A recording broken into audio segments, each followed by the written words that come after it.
Hello, everybody.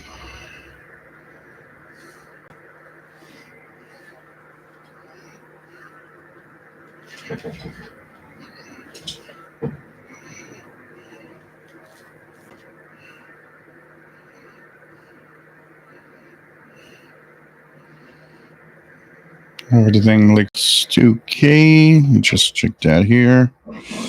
And we've got the usual pages open. The IBI space, HF underground for parts, preamp for number stations, shy. And we are set to go.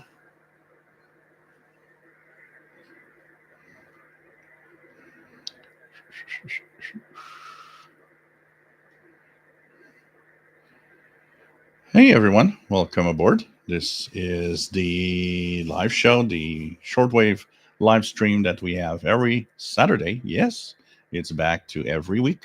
Every Saturday at 20 hours Universal Time, we talk about radio. We just have fun with radio and just have a good time uh, listening, answering questions, doing all sorts of things. This is really a great place for everybody that is starting the hobby, and it's a great place for those that have been hams for 50 years. Wherever you are in that, the categories of shortwave listeners and amateur radio, uh, this is uh, this is the place to be. Of course, we always say it's a solitary hobby, and that's why this is fun because it gathers all of us together, and we share our passion for radio uh, with a whole gang of other passionate radio enthusiasts. My name is Gilles. I'm located in Montreal, Quebec, Canada, northeast part of North America, and we are, of course, always it's always fun to be here. Anyways, and been doing this. We had a talk about it last week of my first live show where somebody shared a link, which I dare not go see. I don't want to go back there. And of course, my channel has celebrated 12 years on October 1st, so pretty cool. We're at this close of 50,000 subscribers, which is pretty amazing for a radio channel, a very niche little thing. And of course, we are here to entertain and share the passion of radio. Any kind of radio is welcome. It's not just shortwave, radio in general. Now, there's a beautiful chat room with wonderful people. If you've never been, go check it out. The people here are the best of the best, the ones that are here to have fun and help others have fun. So you can join in. And when the show is over, you actually have another place where you can share your radio passion. We have a Facebook group. It just passed 4,000 members, which is pretty cool. 4,000 plus members now. And there's quite a lot of activity, people sharing what they're listening to, and people being very active. I think it's a good place too because one of the things that's fun with this is that you learn. If you learn radio, you can try things that people are sharing. Oh, we're listening to this or that, and when I have time and I do some radio listening, often we'll share what I'm listening to on the Facebook group so that people know, there's things to listen to out there. Because when you're new to the hobby, and especially with the state of radio, shortwave radio now, you might not know where to tune and when to listen to something. So it's great to be here and have all of these resources available. And of course, there's tons of other resources on the web. There's other YouTube channels with some great people also doing all sorts of cool things. So it's the place to be. If you want to learn, it's the place to be. If you want to just share with others about the hobby. So we, of course, are getting closer. We're Saturday, October 12th. We have, 2 weeks left of the A24 shortwave schedules. Do tune the bands if you have your favorite broadcast, because it might change frequency, might be harder to listen to. maybe in the next, starting next month. So the last Sunday of this month, we will be getting into the B24 schedules. And this will be, of course, the new winter schedules for Northern Hemisphere. Frequencies have to change twice a year because depending on the season, the frequencies change. Propagation might not be the same. A great example is Spain. Spain is on a very high frequency in the summertime, 17855. That in January might not make it here because it's a darkness path all the way. So they'll be changing to 9690. So this is going to be a interesting thing to look at. What stations are also going to pop up, maybe on frequencies that will favor broadcast to us that we don't hear often. So no alcohol this week. It's orange juice and sparkling water mixed together. So cheers, everyone. So this is fun to be here for that. So we, of course, will say hello to. Before we say hello to everybody, there's been tremendous auroras. The geomagnetic storms almost reached G5 extreme levels on Thursday night. Unfortunately, Thursday here, the sky was cloudy, so couldn't see anything. But I did tune the medium wave band and stuff like that. Medium wave was completely dead here. I couldn't hear anything except the locals channels. Sometimes you hear, South Americans, Central Americans that might be popping up on the frequencies of the usual strong Northeast stations I hear here. But this Thursday night, the medium wave band was totally dead. So nothing to report on that little band scan. I did play around for about an hour and a half. Nothing special. So that's why I didn't make another video. It's like, nothing to report here. Nothing to see, as they say. So anyways, these, conditions were rough. But it did open up I've seen some posts of people hearing stuff from South America that were stronger than usual on shortwave. And I think that's the thing to think about when there's strong auroras or strong geomagnetic storm. What to look at is what you might not hear usually. Tune the band slowly. Very often, stations from the north-south path are favored rather than the usual stations we hear from like Europe and so on. So let's say hello to the chat room. Matt, MDK2, nice to have you here from Denver, Colorado. VT Radio, nice to have you on board. Yep, back every Saturday since starting last week. It was nice to have a contact with you, by the way. We had a contact on 30 meters, was it yesterday? Actually, I looked at the call sign. It's like, I know that call sign. Isn't that? And I was like, oh, that's Paul from Vermont. So that was nice to have a little FT8 contact. We have Masters Players Radio and Television. Nice to have you here, Bobby Burgess, WA5107 SWL in Morgan City, Louisiana. Vaults, nice to have you here from Latvia. Had amazing moment propagation on 6 meters today. 2 stations from New Caledonia. Wow, FK8CP, FK8HA. Tried to make QSO, but the HCP was a bit deaf and the opportunity window was short. So that's cool. My furthest station I've ever contacted on 6 meters, and this is considering that I know my half-wave and fed antenna is not that great on that band. I did contact, I think it's the beginning of this summer, I contacted Chile in South America, which is a decent, it's a decent distance. So I had one contact with Chile, had several with Brazil. Most of my contacts on 6 meters right now are Central South America.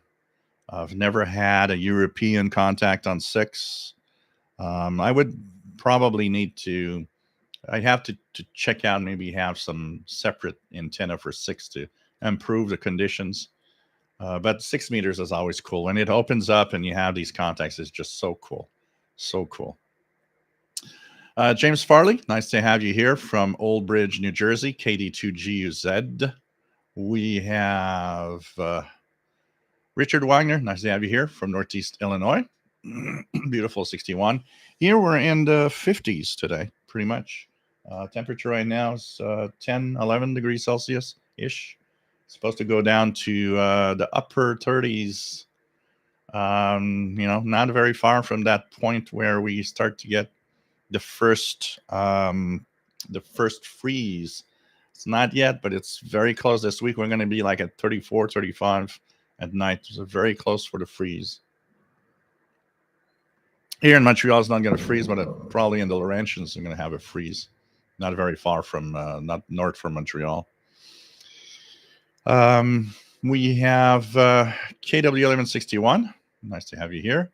Another record-breaking 100 Fahrenheit plus day in Tucson, Arizona. Wow, that's too hot for me.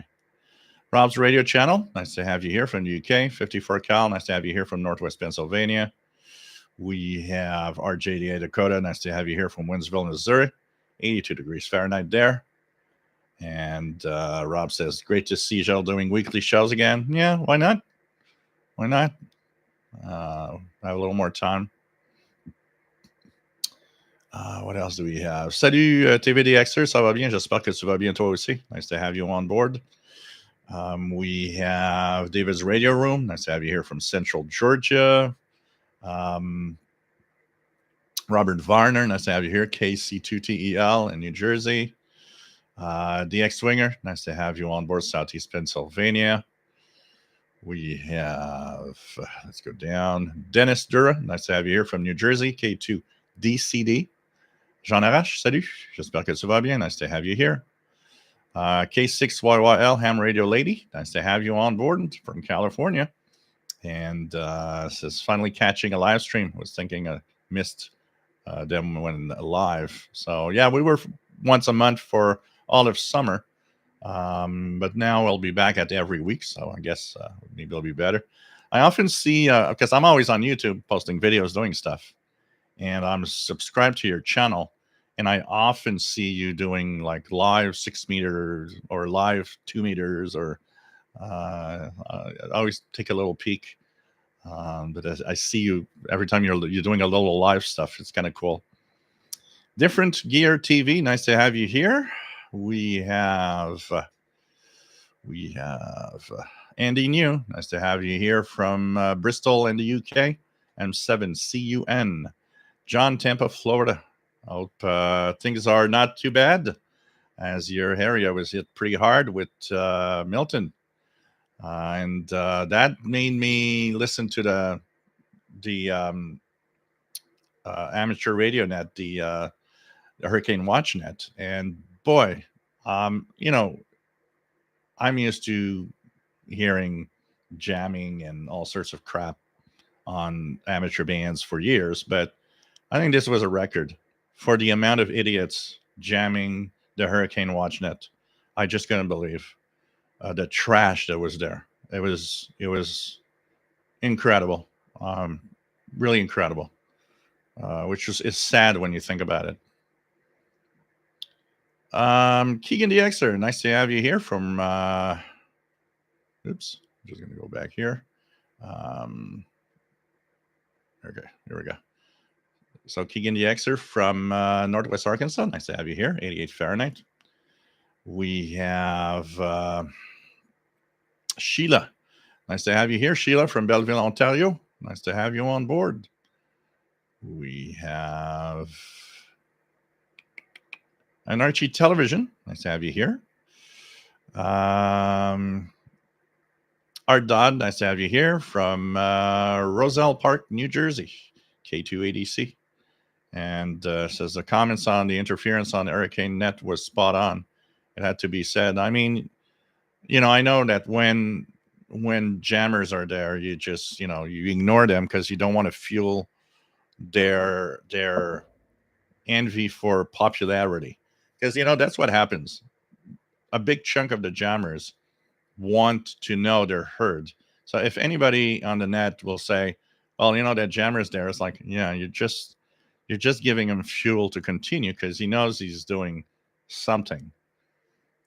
So the best is definitely to ignore. But, once all of that is done, you can afterwards talk about all the crap. And it's like, I'm still shocked at the amount of crappy situations there of jamming all the time. Chuck Schreiber, nice to have you here.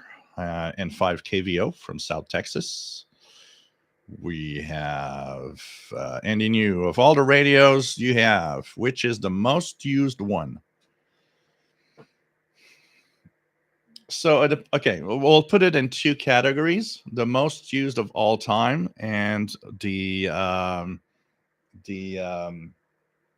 most used at the moment. So, if I go through let's like, I've been doing this now for 42 years, shortwave listening, but let's put it in the last 20 years, and particularly let's put it in the last since we started live shows and I started a channel. In that period, say from 2010, 2012 until now, one of the most used radios I would say would be wow, in that time period, I used a lot the Texan PL680, a lot. And I've used a lot of the Texan, the County Commer, Texan PL68, 368. I've used a lot of those. I love the form factor. They're kind of very portable. I like those. So these would be some of the most used. And of course, for many years, my ICOM ICR 8500 was centerpiece. It was the one that was the most used for a long, long time. If I put it recently, in the recent months, now what changes is, of course, when I get new radios, they often have and play a center piece for a while. Now, if I had to put one of the most used radios in the last year, the Yaesu, my Yaesu FT DX10, that's right here behind my belly. It's right here.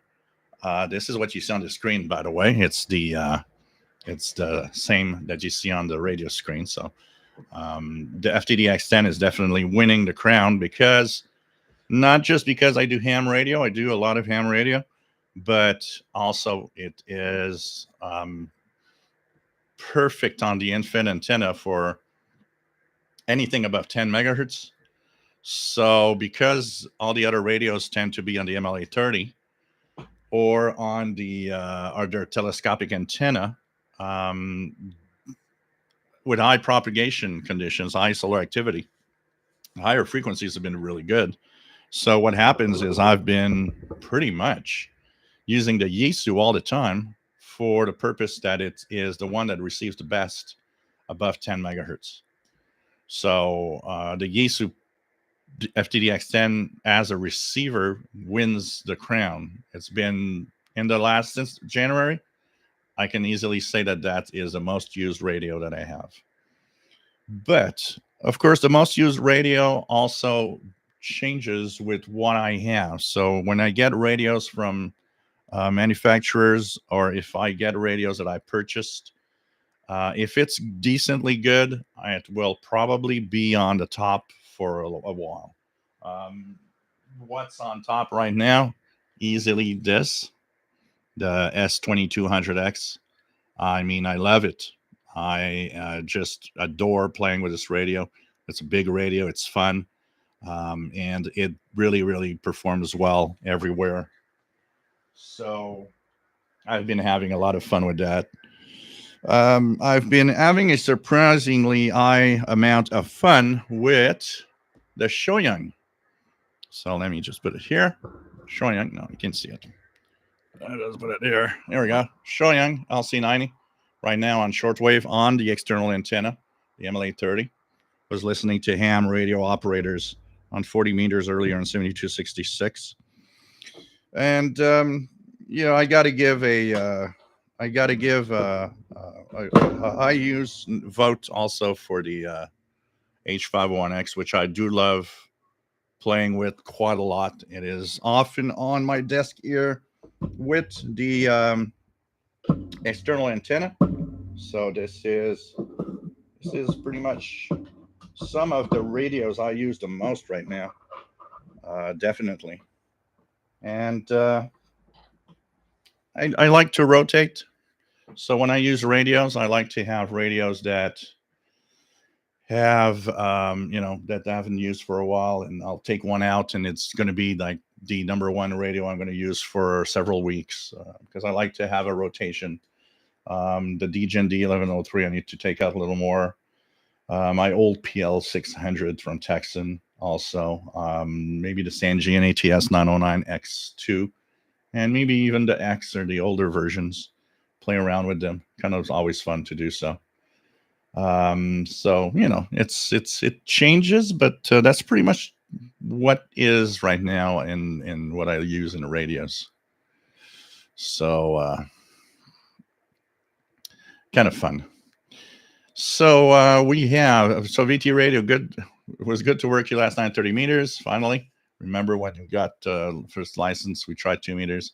Yeah, I probably could hit Covey Hill better. What we'll definitely have a try again on that one. But what I'll do is I'll put my Yaesu FT65 on my disc cone, which resonates on 2 meters for transmit, and the disc cone outside as an external antenna. I'm guessing that with that antenna, we might actually be successful with the Covey Hill repeater. I think that could be our next experiment.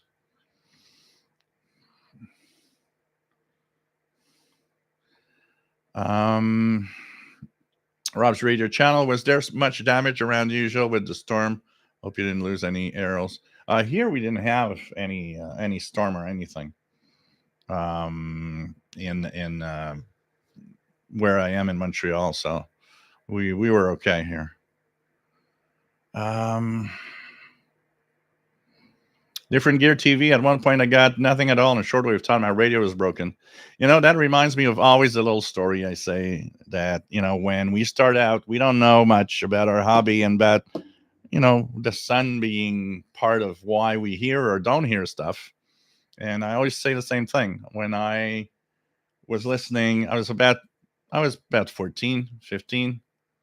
And I was listening to KBS World Radio on 15575. They were at that frequency back in the 80s at the same time they are today. And that was my morning listening because there was high solar activity, so it was coming in pretty much all the time. And I was using the Radio Shack DX302 desktop radio. So one day I'm hearing, KBS World Radio like really strong, and I'm listening to the program and everything, and coincides also with the fact that I had a few days earlier received a nice big letter with all sorts of things in a QSL card from KBS World Radio, which back then was so exciting because it's like, wow, I got a letter from South Korea and all of this and a QSL card and all of this, literature in there. It was so cool. And the next day, I tune around, I don't hear it. And I don't hear a lot of stuff too. But I have no idea. I still don't know at that moment that solar activity plays a role in what we hear on the bands. So first thing that I think of is, my wire antenna is broken.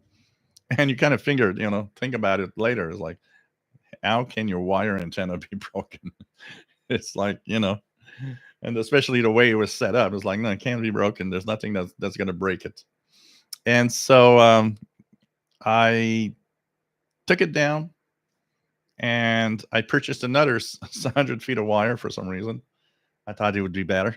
And I just threw it back I would throw it back in the day. I would, where I was living with my parents, I would throw it over the roof, and it would actually go up to the backyard. And, like next day or something like that, KBS World Radio is back. So it's like, it just kind of comforted my wire was broken. But, then it happened several times. And every time I was trying to figure out, until one day I understood that solar activity played a huge role in what you hear and don't hear. But, when we start out, we're ignorant. We don't know about the hobby and all of the impact of the sun and all of that. there's so much going on shortwave that it's crazy. Matt says, I'll be getting out to look for the bright comet near sunset when the time comes here. I got to see it a week and a half ago when it was in the morning sky, not long before sunrise. Yeah, and apparently now it's even brighter. So for those that don't know, there's a comet in our evening sky. You have to look after sunset in your southwest sky where the sun sets. I actually printed out the chart here from Sky and Telescope, which shows you with the dates. So the 12th is here. It's still very low, but every day, like tomorrow, the 13th, 14th, 15th, this is going to be the time to go and check it out. It should be bright enough to be seen with your eyes, and or else take, if you have a good camera on your smartphone, take a picture of the sky when the sun sets. It might show up on the camera's lens, on the camera's picture, and or binoculars. But do wait till the sun is set. But it's going to be bright, but it's going to dim really rapidly. Already in a week and a half, it's going to be much dimmer. So now's the time to check it out. Just after sunset in your southwest sky.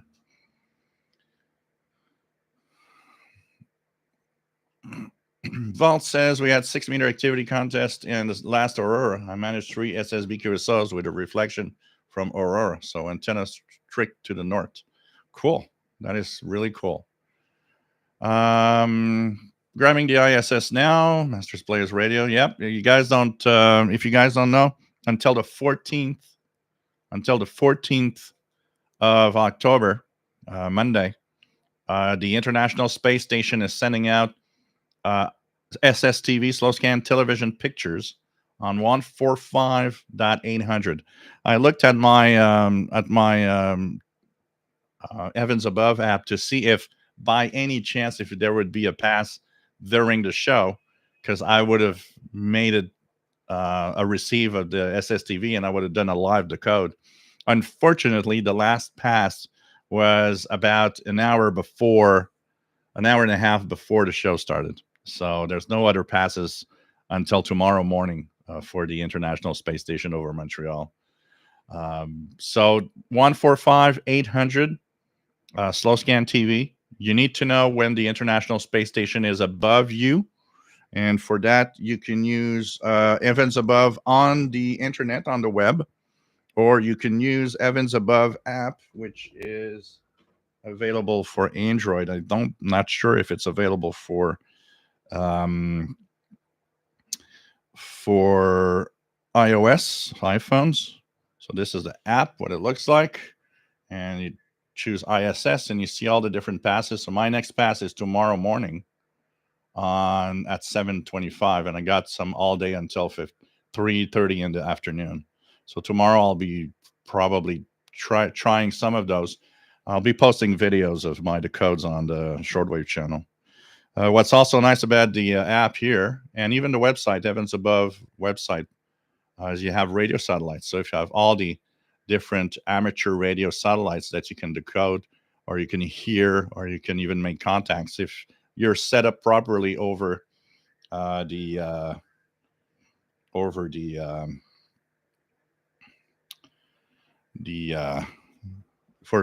amateur radio contacts on the satellites. Sorry, I'm just gonna turn this back up. There we go. So check that out. 145.800 has a little bit of Doppler shift, so it'll be a little higher as it comes through. Go down in frequency a little lower. The mode they use is usually something like Papa Delta 120, Papa Delta 120. Usually most software decode automatically, but if they don't, just put Papa Delta 120, PD 120 as the mode for the code. Cap Destre, nice to have you on board from Barcelona, Spain. ¿Cómo está?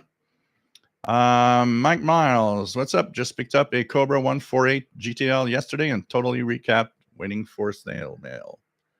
So cool. What else do we have? KY6YYL says, yes, 6-meter phone was great yesterday. Got Argentina, Puerto Rico, and Hawaii on SSB. Cool. Wish I had that here. Ricardo, nice to have you on board from Portugal.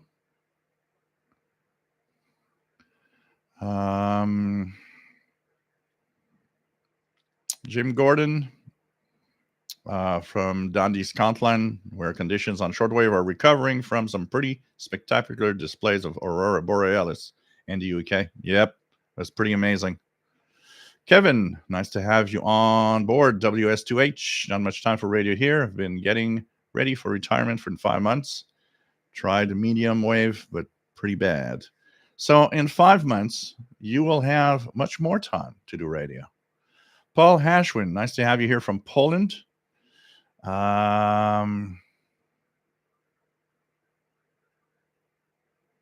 else do we have? Jim Gordon, nice to have you here. Douglas, V Amateur Radio, and more. Shalom, nice to have you on board. Michael, nice to have you here.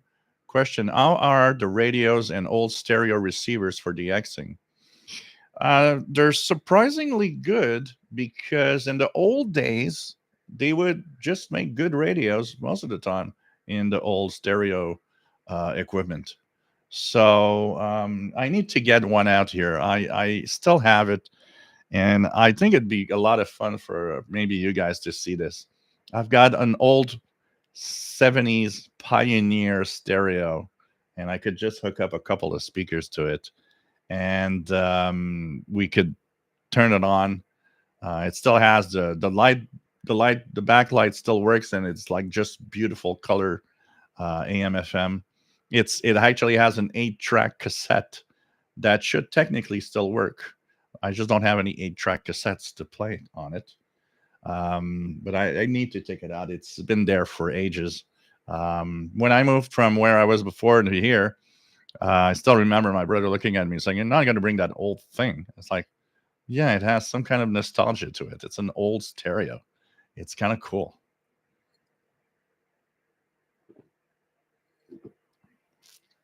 So I need to check. But you know what? It's surprising.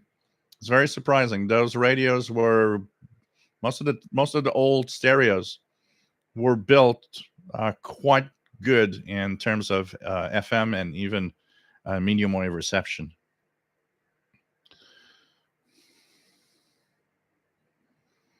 Different Gear TV, nice to have you here from Spain. Brian Chapman, nice to have you here from Utah, KA7MOA. 57 Steve, DX1, nice to have you on board from Southeast Georgia. Dennis Tate, nice to have you on board. Forgot to mention medium wave Georgia, nice to have you here. Discot Nathan, nice to have you here. North Boston, New York, KC2 CAD, nice to have you here. James Farley, did you get the new XH Data E100 yet? Yeah, I got it. It's actually here next to me, but I won't be talking about it.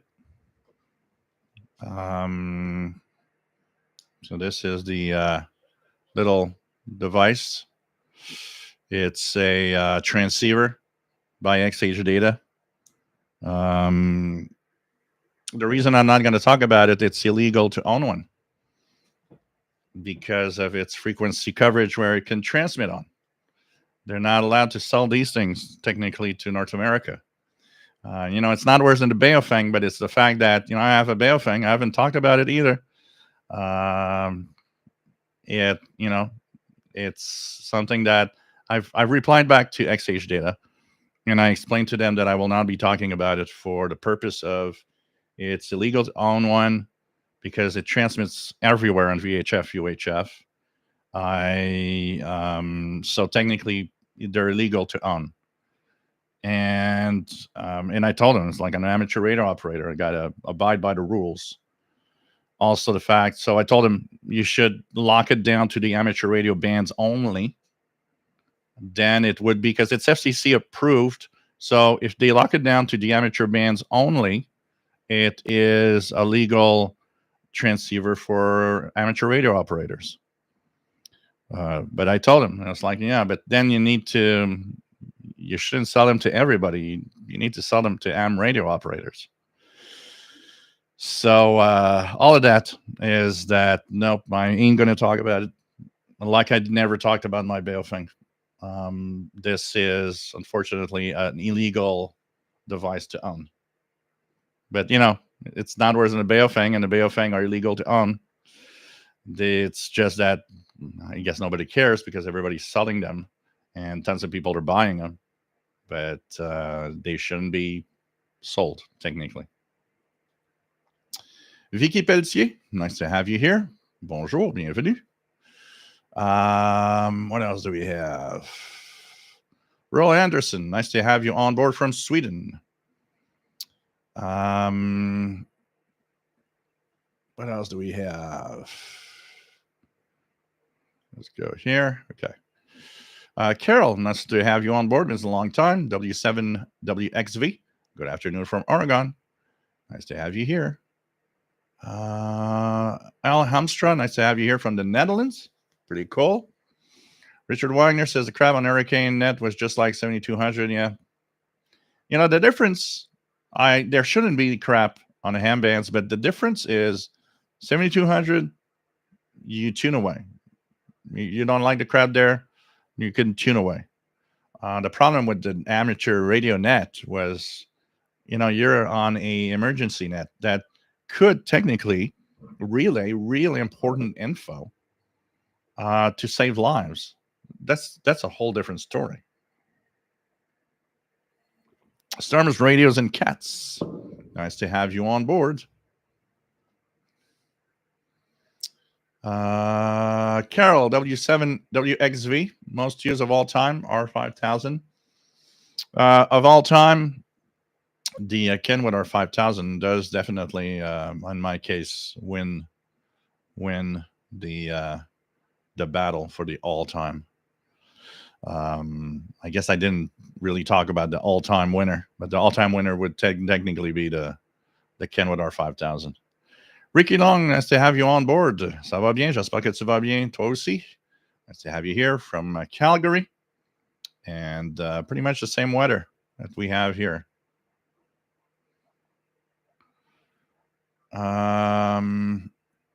Richard Wagner, RSPDX, SDR, Drake R8, Texan PL330, 680.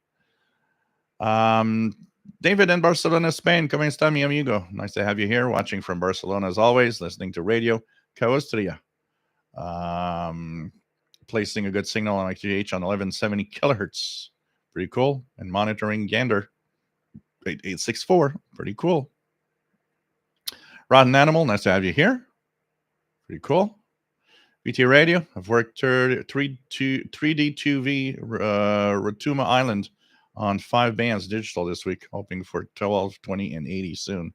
Yeah, I saw it go through, but I didn't. There's quite a few really cool DX stations right now to chase. Really, really nice stuff out there. What do we have? The Wind 1960, nice to have you on board.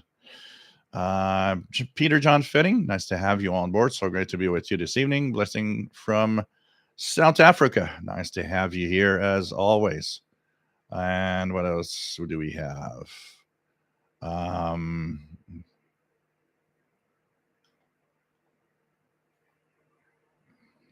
me just go back up.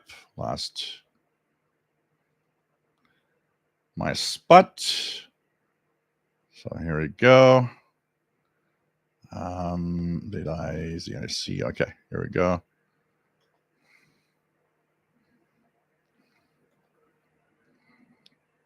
Just passed a few things. Now here we go. Blue Star just bought a Texan H51X. What available shortwave channels can I expect to listen to? I'm in the Florida Panhandle. Is there an external antenna you could recommend? So, the best for that is one, tune around the bands, but go to websites that have schedules like short-wave.info that will give you some schedules of what's out there. EI, space.de are 2 websites. Let me just shortwave.info. I'm just going to share the websites. Oh, it doesn't, yeah, continue anyways. So shortwave.info. Why is it that all of these shortwave schedule frequencies are not secured with HTTPS? I don't get this one. So this is one. You can see what's on the air and tune around the bands, learn where to listen to and what times the best times are: late afternoon, evening, night and early morning. Midday is often less interesting. EIBISpace.de is another one.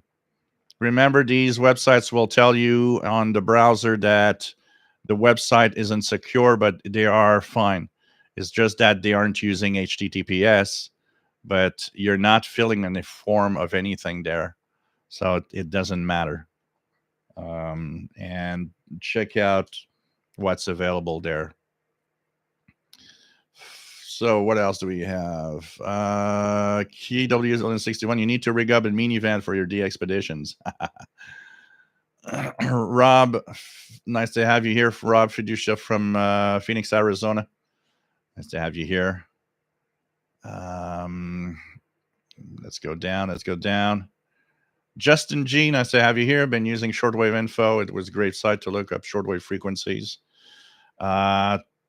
Nice to have you on board. Tina S, nice to have you on board. Peter John Fetting. Yep. Sweat Cuts, nice to have you here. I saw a video where Paul the cat explains Schrodinger's cat. A real fascinating video. What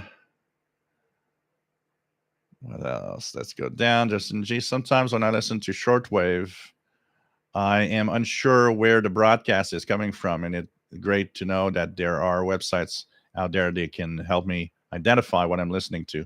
Yeah, because there's the stations you hear, where the broadcast comes from. Is it from the original country? Like Romania is from Romania, Turkey is from Turkey, but if you listen to Radio Prague or Radio Slovakia, well, that comes from WRMI in Florida, and not from the original country like it used to before. So it's it's a little tricky sometimes to understand where is a broadcast coming from.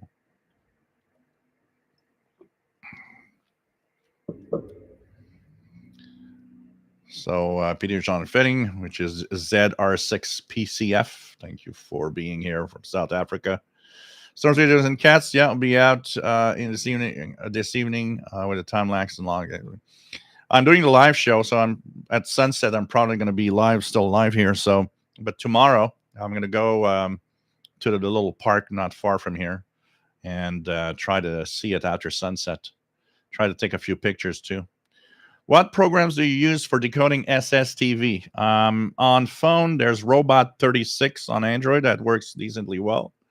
On iPhone, there's an SSTV app from Black Cat Systems that works well. But on PC, I use SSTV, which is great, works great, and detects the mode automatically. Blue Star, why am I not able to receive shortwave broadcast here in the Florida Panhandle? Solar flares. Well, if you talk about the last 24 to 48 hours, probably because of geomagnetic storm that happened. But if you talk that you don't hear in general, I suspect you have too much noise and they're being washed out. You don't hear them because of the noise. Try going to a park, a place a little further away from homes. You might see their big difference, because in Florida, you will hear a lot of stuff.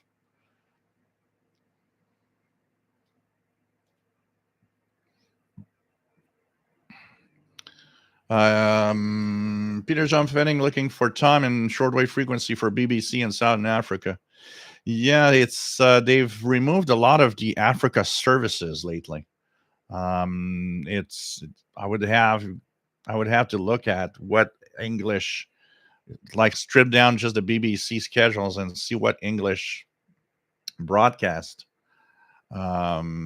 is still available to Africa. Desert Van Life, nice to have you here from Flagstaff, Arizona. What else do we have?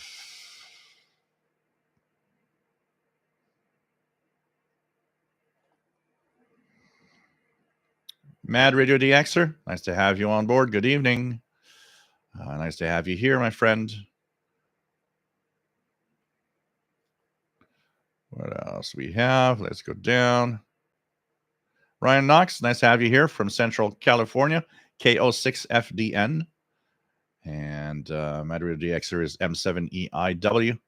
Nice to have you here. What do you have? What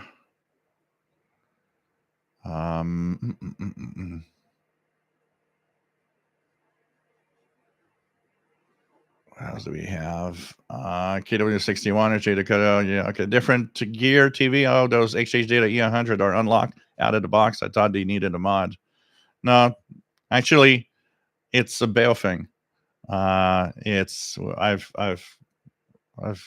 had someone that we have here, Kevin Davidson, telling me that it's actually the exact same as a Baofeng. I don't remember what model, even the same manual, but they're unlocked for everywhere, which is illegal. You can't sell radios like that. John, nice to have you here. WPE4KNC from Colonial Heights, Virginia. Nice to have you on board. Tassov, nice to have you here. David says, if you get USB programming cable and a programming software for both your XH data and Baofeng HDs, you can actually specify which frequency ranges the radio transmit on. Yeah, it would need to. I'm gonna check it out because it is not legal to have it like that. Mad Radio DX says, I was very surprised when you said it could be licensed hams trolling on Hurricane Net, because here in the UK they would be unlicensed or use stolen equipment. All the time. Every time they get someone, it's always a licensed ham. There are tons of nut jobs on the licensed ham community. And a lot of people got a little offended on that comment that I posted, but the reality is that because there aren't that many people that have ham radio equipment that are unlicensed. There are, yes, absolutely, but not that much. They're not the ones trolling. The ones that have unlicensed, often they're either the pirates and stuff like that. Pirates don't go and troll frequencies. And most that have are unlicensed. I'm not saying there's a zero that would troll, but because there is way more licensed hams that have equipment than a handful of people that have a transceiver without a license, it's a known fact. It's always hams. It's hams that I don't know didn't take their pills that they need for their mental health or something. But it's sad to say, but it's hams. Almost always hams. Honestly. We tend to have this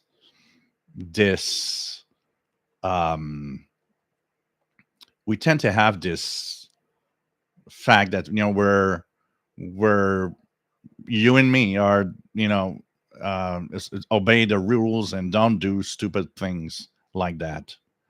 But trust me, there's a lot of licensed hams that are just crazy people. It's sad, but it's the way it is. W5KY Jesse, nice to have you here, and thank you for the tip. Much appreciated. Sheila, thank you so much for the tip. Much appreciated too. And that's really nice. Peter John Fenning, I'm using a Collins 51J4 receiver with a G5RV wire antenna for shortwave listening. Okay. Interstellar Starman, nice to have you here. Thank you for the nice comment. So, what else do we have? Win 1960. So KW SDR is safe? Yeah, absolutely. And thanks, Sheila, for the nice comment. I love what I do. K1161 says he uses Black Cat System SSTV for his iPad. Yeah, I think it's the best one for iOS.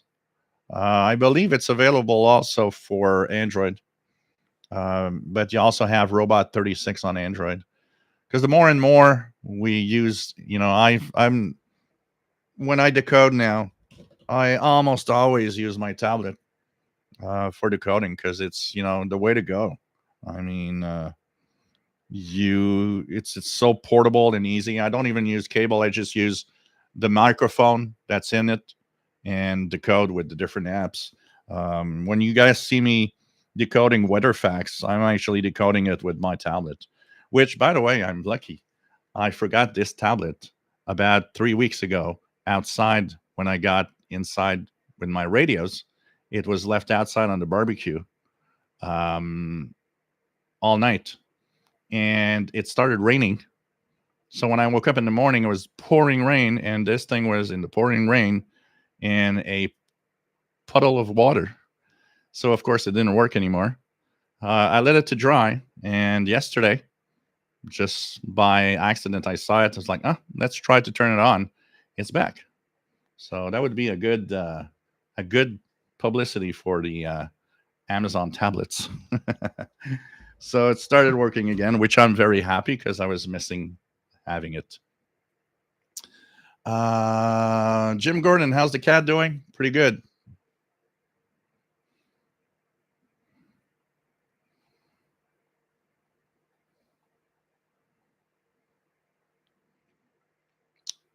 What else do we have?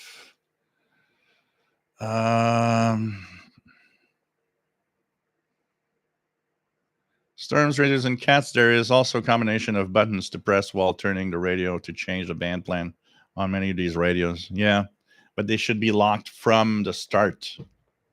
They should really be locked from the start. That's the problem. They can't sell them like that.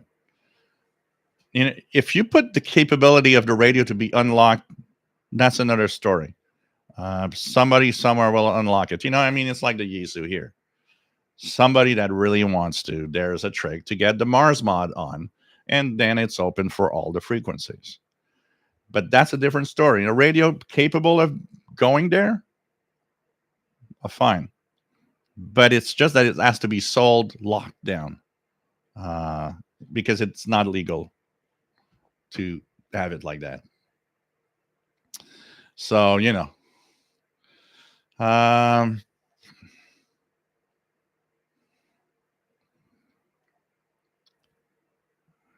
what else do we have?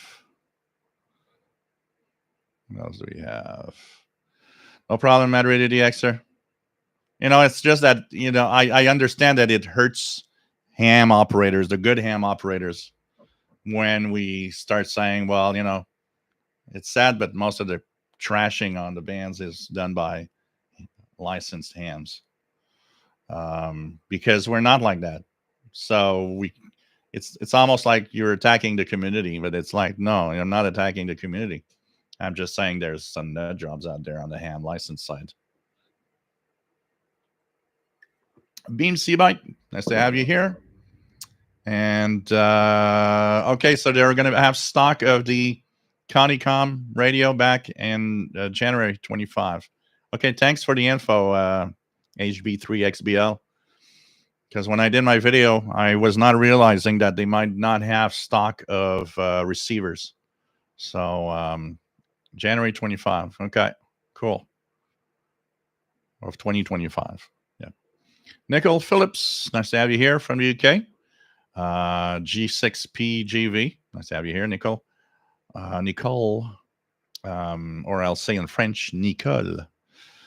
Thank you for keeping radio alive. I've been licensed since 1983 and listening since 1964. Cool. It's nice. It's nice to see women in the bands too, on the amateur side, on the radio side. So it's really cool. What else do we have here? James Farley uses JV Fax. Jean Arash, about the illegal radios, does the ISCD catch a lot of those crazy operators? The biggest problem with that is that both the FCC in the US and the ISCD here in Canada that looks at all of the regulations don't really have much staff. So, these things come through now, like, the band things we buy. It's like they're out there. You just buy it and they're sending you one. Um, and, it's what's said is it's looking for trouble. Someday this is looking for trouble. So, there isn't a lot happening. There would have to be a serious case of, intense jamming, and then being able to, have somebody go through and with direction finding who is. But there's been very, very little activity with that. Um, I remember when I was a big, big scanner fan and listened to all the different ham nets on 2 meters locally here in Montreal. I mean, today it doesn't seem to be as bad, but there used to be a time when jammers were really, really going nuts, especially in the 90s when, these were very popular. Jamming the nets, jamming amateur radio operators. Um, I've heard of a few cases where they actually caught the people. But most of the job was actually done by amateur radio operators that can pinpoint. And once again, not to add, oil on the fire, but almost every time they were able to find one jammer that was a licensed dam, that just, went nuts or something. I don't know. Some of the jammers also are licensed dams that for some reason they got, maybe they got another ham that kind of, brushed their ego a little bit, or they just got into a rant with someone else or some club or something. And from that time on, they changed from being a good ham to, well, I'm going to troll these guys. They're treating me bad, There's all sorts of things like that. But most of everybody that was caught with jamming on the local nets here, all were licensed hams, all the ones that were caught. That's why I say it's not impossible that an unlicensed person with, equipment could do it. But unfortunately, we have to look at it in the correct angle. Unfortunately, most of the time, it's a licensed ham.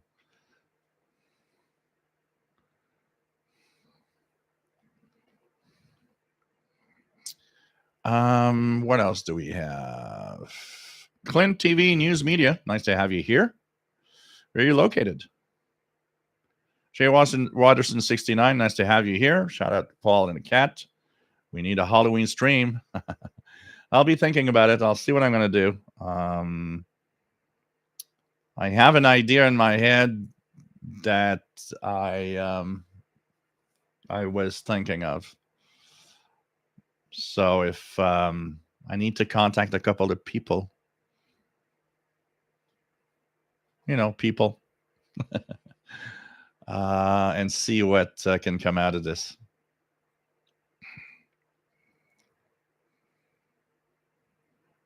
Interstellar and Starman, here they interrupt police fire, they go after them. Yeah, that's different. When you start jamming stuff like the police and so on, yeah, you're not going to go far. That's for sure. David in Barcelona, that reminds me of the Bouvet de expedition not so long ago. Was never able even tried to QSO them. To say it's somehow the frequency was quite sad to listen to. The Bouvet Island was the crappiest de-expedition experience you can have. I remember I tried them, I don't know how many times, was never able to make contact. It was a sad display of idiots on the air and people that have no respect. And you still see that on many, many frequencies. I mean, I don't know how many frequencies that I've tried, hard to get DX, and there's idiots there, and idiots that talk over the DX target, idiots that talk over a contact going. I remember I had one.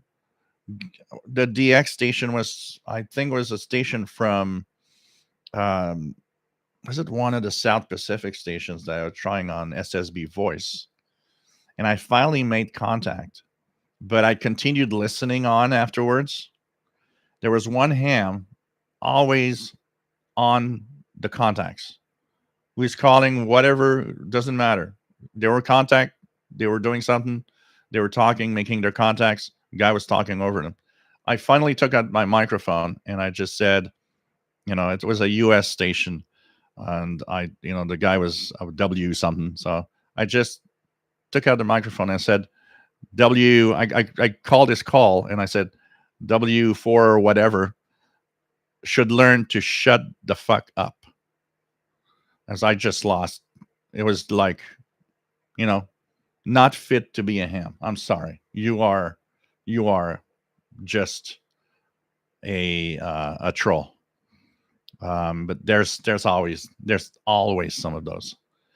Some people just don't have respect for anything. UTV and ham KD9WNV Wisconsin checking in. Nice to have you here. Hey, I'm reached the bottom of the chat. This is exceptional. I'll take a little moment here to say that if you wish to participate, to help me out, like some of the of others did today, you can give me a little donation through the super chat here. You can also send a donation through PayPal at the email that I'm just posting here. This helps me out because it helps me continue live shows. It's a great time for you guys to show me your appreciation of I'm back every week. And this is a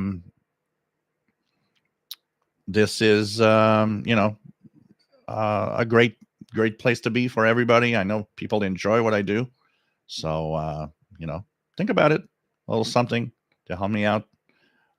Any amount helps. And it's cool to see support from some of you out there. Thanks so much for the donations. Okay. So, well, I probably didn't use that specific word, but technically we're not supposed to swear in the bands. I don't know up to what point it's legal or not legal, honestly. But I heard I probably used a variation of that word to that you know what it meant. Different gear TV. But swearing, it's not clear, swearing or not. You technically shouldn't. We hear a lot of it on the bands, but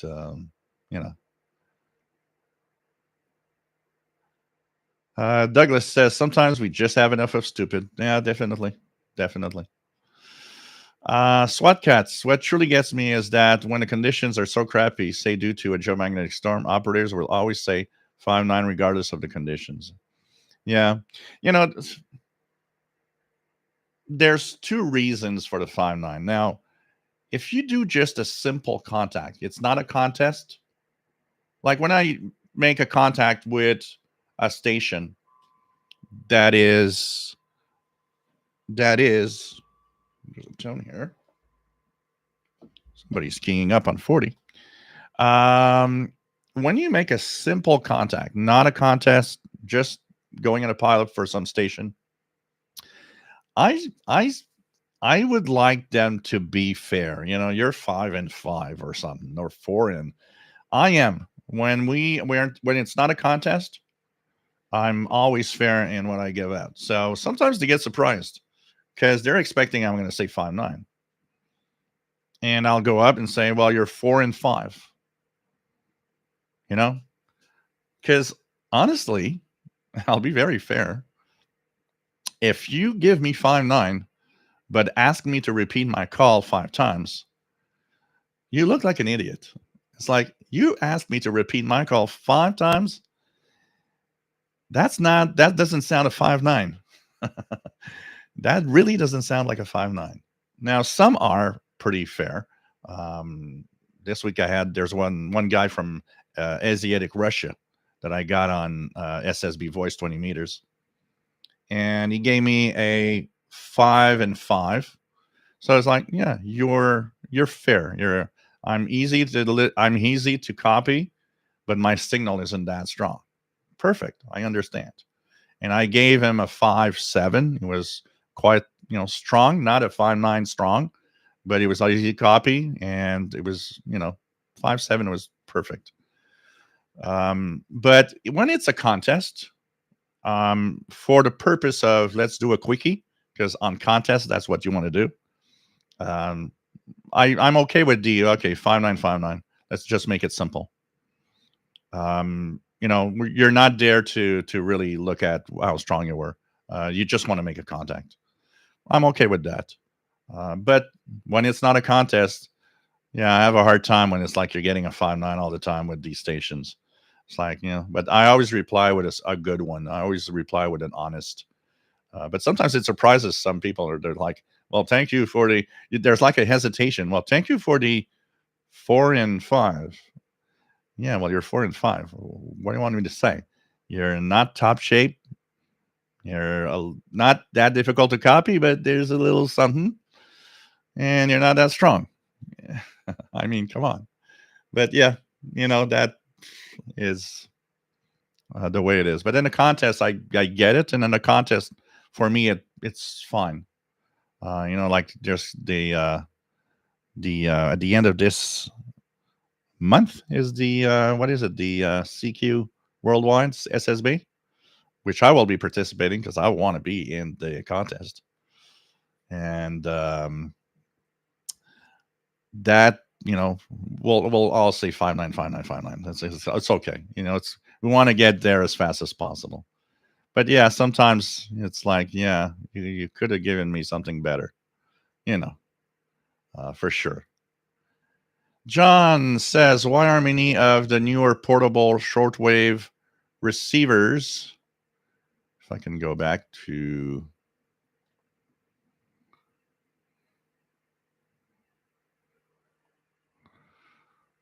here we go. Other shortwave receivers, portable receivers powered with 18650 batteries. In a major storm where people lose power, 18650s are worthless after 24 hours. The problem and the reason for that is that in very small portables, a lot of them don't have enough space to put, say, AA batteries in them. So they'll revert to something that takes less space inside the compartment, an 18650. An 18650 has a decent amount of power for the good ones, like about 3,000 milliamps hour. But yeah, there's a lot of that going on. I think those that are on 18650s, maybe they should, think about still could be used with, AA batteries. I give the same comment, and I always get the people saying, "Well, 18650s are easy to find." No, you're missing the point. In the middle of nowhere, 18650s are tough to find. You will find AA batteries every freaking place, even at a 7-Eleven or whatever. They all have AA batteries. They don't all have 18650s, absolutely. But yeah, I think it's a trend that's going on now, that stuff to reverse. Thank you, UTV and Ham, for the donation. Much appreciated. Douglas says, I'm not going to say I haven't slipped up once or twice. Yeah. I don't think there's much rules about, swearing or not. But it's more of, being polite. Dwayne, nice to have you on board from Northeast Tennessee. Interstellar Starman, swearing not against the law.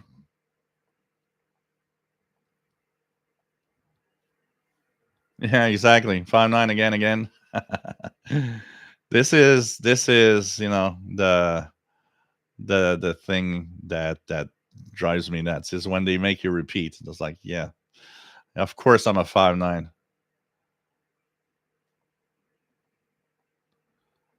James Farley, have you ever hooked your PL330 to an external antenna, an external speaker? Does it sound good? I've never done it really with the 330, but I've done it a couple of times with other radios. Usually they sound really good on, if you put these on good external speakers, usually they sound very, very good. Douglas, monitoring 7254. Here, I'm going to put my radio on 7254. 7254.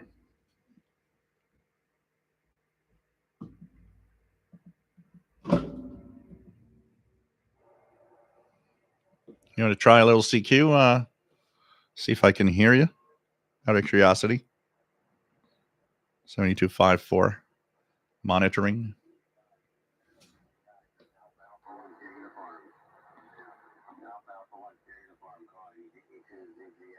Hey, I'm hearing you.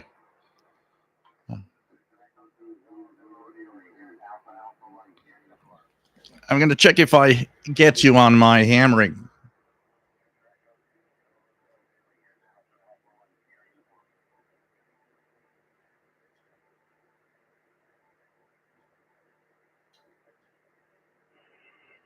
Can you try to call one more time?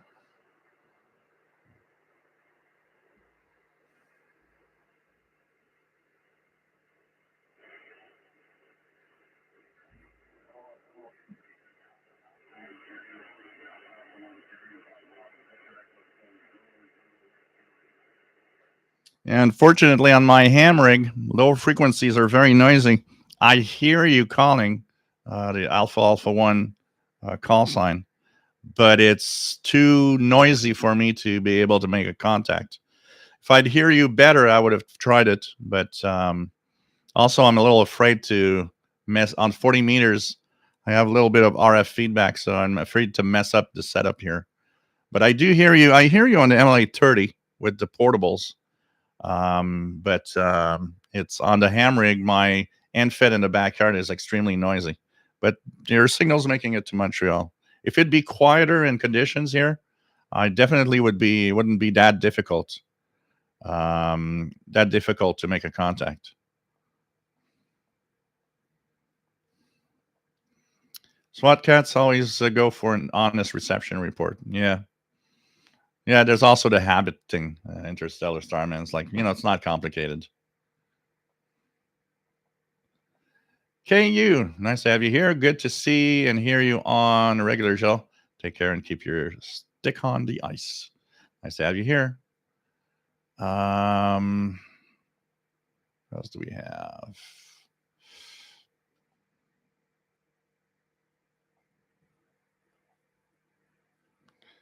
Okay. TB Dostrowski, nice to have you here. Back every week now. Yep, absolutely. Nice to have you on board from Regina or Saskatchewan. Yep, back every Saturday now. Feltz, so what do you give when QRM is high on 80 meters? Here we have a local net, so unless they can push S9 plus 10, it's not great to listen to. Yeah, definitely. That's the problem is here 80 meters, man, forget it. I'm never going to make a contact with that eye noise floor with Europe. But yet, the signal could be actually really good here. But I have so much noise that you're crappy for me. It'll be good for somebody else that has an 80 meter setup that has low noise, though. You know, same on 40. I always say on 40, the biggest problem I have is everybody hears me. Nobody, but I don't hear anyone because of the noise. And 80 meters the same. So it's pretty cool. What else do we have? Nestor, nice to have you here from Greece. Pretty cool. Yeah, that's the thing, Douglas. So long as you don't do it a lot.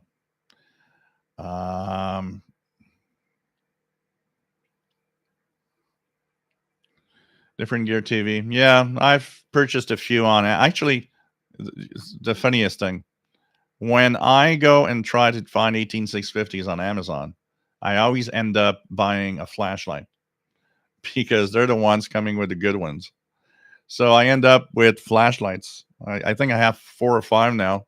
I buy these really high, uh, like very bright flashlights, and it doesn't come any more expensive than buying just the batteries anyway. So I end up with like 4 or 5 flashlights and about 12 batteries. VA3 JPX, nice to have you here. Shogun, nice to have you here from Ukraine.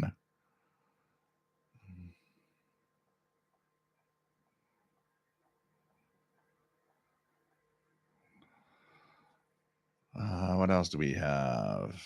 Douglas, KI7LIK is the call.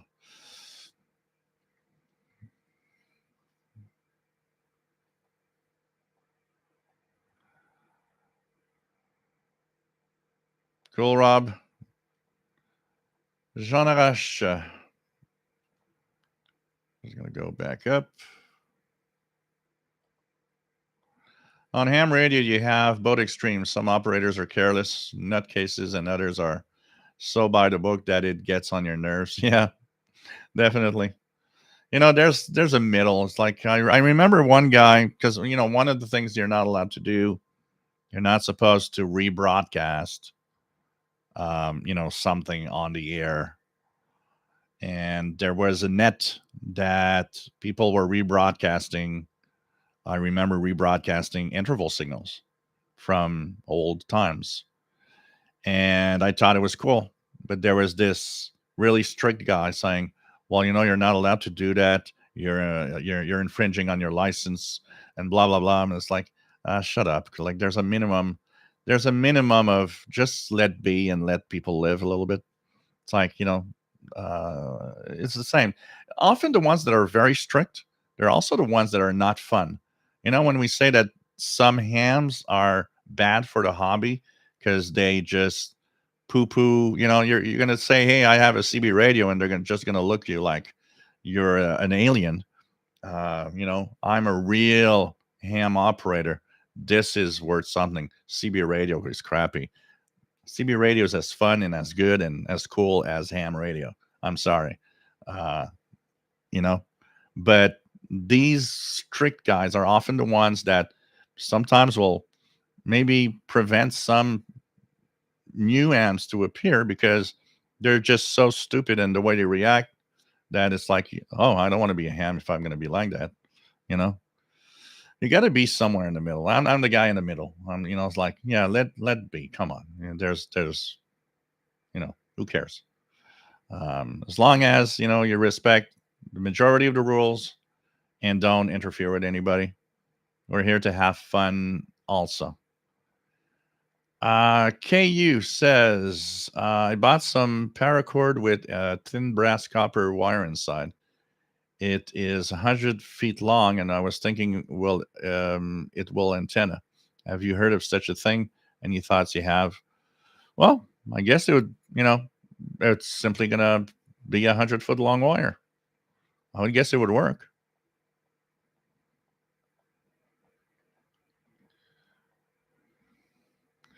Interstellar Starman, I worked Vienna on 10 last week during the day. Cool. Yeah, the propagation on 10 is now coming back really nice with Europe. So, Bob Loon, no, I've never used the Belka the Belka receiver. What I am thinking, because I have someone that I could be in contact with here in Montreal that owns one. And maybe what I would like to do is a little trade. I will ask that person, how about you choose one of the radios I have here, and for a month, we'll switch. I'll use the Belka. I'll be able to do a review, and that person will be able to use one of the receivers that I have that maybe that person wants to try. So this will be something that I will be looking at. Dwayne, I was surprised by the show today. Yeah, it's back every week now. It's really back every week.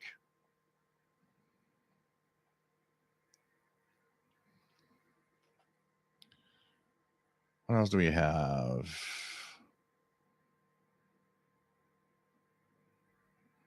Rob's thinking about doing a radio license. I need to learn Morse code. Do you still have Morse code requirement in the UK? Vault says, I've seen some hams use magnetic loops that handle 100 watts for transmit. Not cheap, but compact, and maybe helps with noise.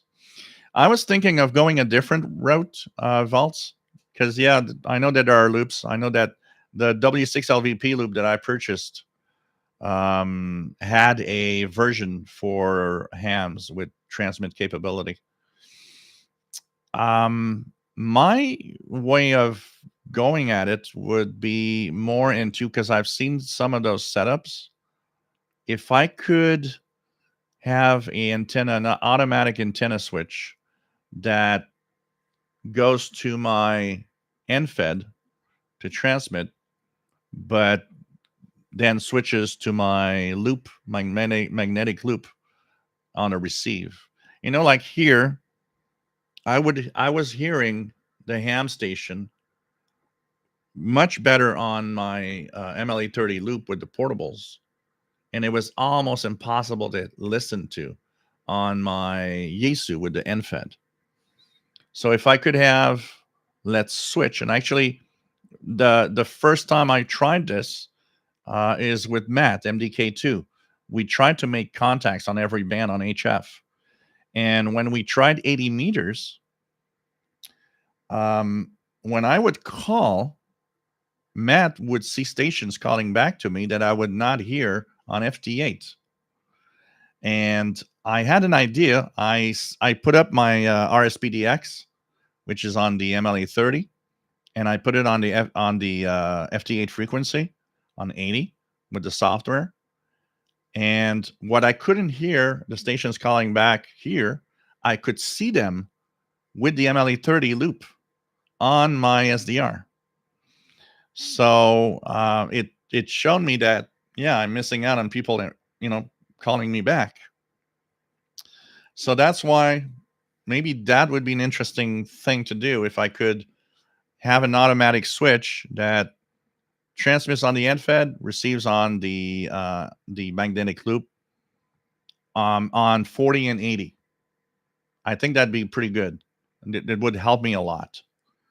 I mean, on the magnetic loop, I hear, and if I put the RSPDX with the WSJT software, I see stations from Europe coming in on the software. But once I go to the NFED here, all these Europeans, I don't see them. So maybe something like that, an automatic switch. Douglas says CB in the shack and in a truck. Yeah, it's pretty cool. A lot of hams started on CB radios also back in the day. Interstellar Starman says start CB in 75.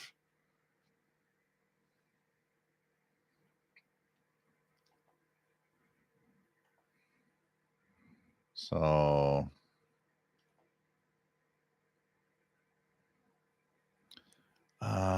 what else do we have? Mad Reader DXer, thank you for the tip. Much appreciated.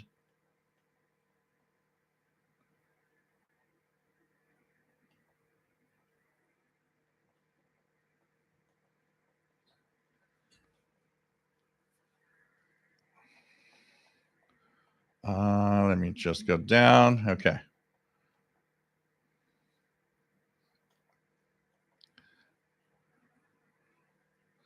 Well, that Interstellar Starman, that's a different thing. James Farley, ever tried the ATS 120? Yeah, that's the portable equivalent of my ATS 25, I believe. It's a portable with the color display. I've never tried one. I was kind of intrigued though. Dwayne, No problem. Happy to be here. BMC Bike says the Belka is hard to get at the moment. Yeah, maybe I'm gonna do that little trade thing.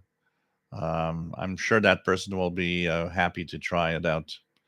Vaults. There are some MFJ devices that provide receive antenna options. I believe it would do what you described. Yeah, I know there are some stuff that I would need to check that out because maybe that would give me more interest in going down to 40 and 80. And because I've also done some experiments, I took my infed, my half-wave infed, and did a experiment that was temporary because it was just too long. I couldn't fit it in the yard here. And the new neighbors next door are a little touchy on a few things I noticed, so I'm not gonna go there for, I'm not gonna go anymore in their yard to put antennas. I miss my old neighbor for that. She didn't care. I could go in her yard anytime I wanted in the backyard. I could put 150 feet of wire crossing her yard. She just didn't care. She was really great for that. But the new neighbors are kind of touchy, and we got into a little brush because I was mowing the lawn, and I mowed the lawn. See, it seems they didn't like that the lawnmower was going a little too into their yard to mow the lawn. Okay, that's dumb, but fine. I'll make sure I don't cross the line. So all of that was like, yeah, I'm not gonna go there anymore and not gonna try anything because I think they're a little complicated. At least they like Paul the cat, and that's the most important thing because Paul the cat's always in their yard. But I did try a little something while they were out working. I put I took my infed, my half-wave infed, and doubled the length, and looked at my Yaesu how it reacted when I would auto tune the antenna, and it was really great because I see that it auto tuned down to 160. So the automatic tuner was capable of going to 160 when the antenna was longer. And I was like, wow, this would be cool because when I did the V shape on that infed, 160 was working. I probably have more than 100 contacts on 160 with FT8, which is cool. And some of them quite far away in the US. A couple of them almost close to the West Coast, California. But when I got the infed back to what it is, 160 is out of the question. The standing wave's too high. But I don't know. There's things that I'm trying to figure out. One of them is, how about I put back a V shape like I had, but I'll keep it in my yard. The only thing that I'm scared of is could it increase the interference that I'm getting, which I don't want. So before winter arrives, I might try that again to see how it would go. So anyways, experimenting, it's always a lot of fun.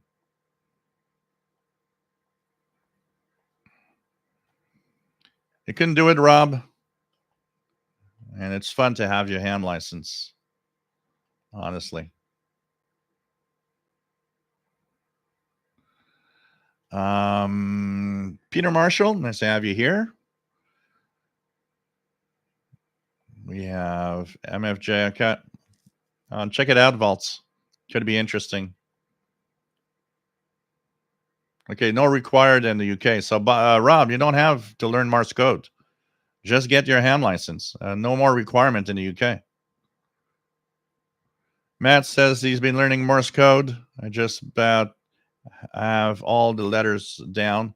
Next step is to listen to see how well I can decode. That's the problem. My brain is wired that a single letter will be okay. I'll be able to, to figure it out. It's when it comes to a conversation. It's like all the letters coming through. forget it. That's where it goes wrong. I need to practice. I need to practice because I might like to go CW. It's kind of fun. Douglas wants an HF rig in the truck as well. So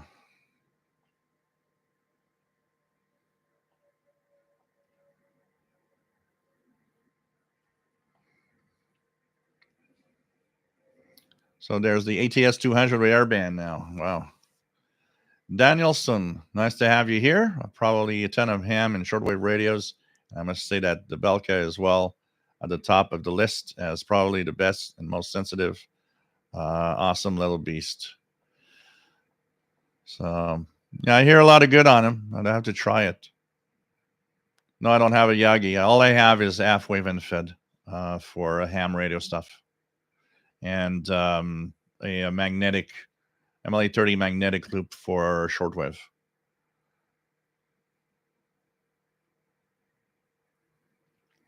David, can you please tell me what logging software you use for shortwave work?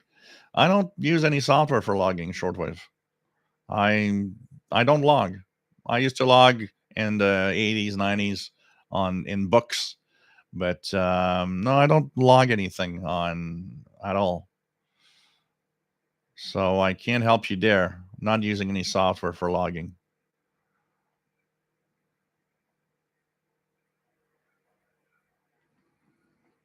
Douglas, wish people would try to talk to their neighbors. Yeah. That's the sad part of the neighbor that we had before. She was taking care of her old mother, which was like 95, and they were really really nice with me because if I at night sometimes they felt safe because here it's not the crime level is not very high, but like every big city, some houses have been robbed and stuff like that.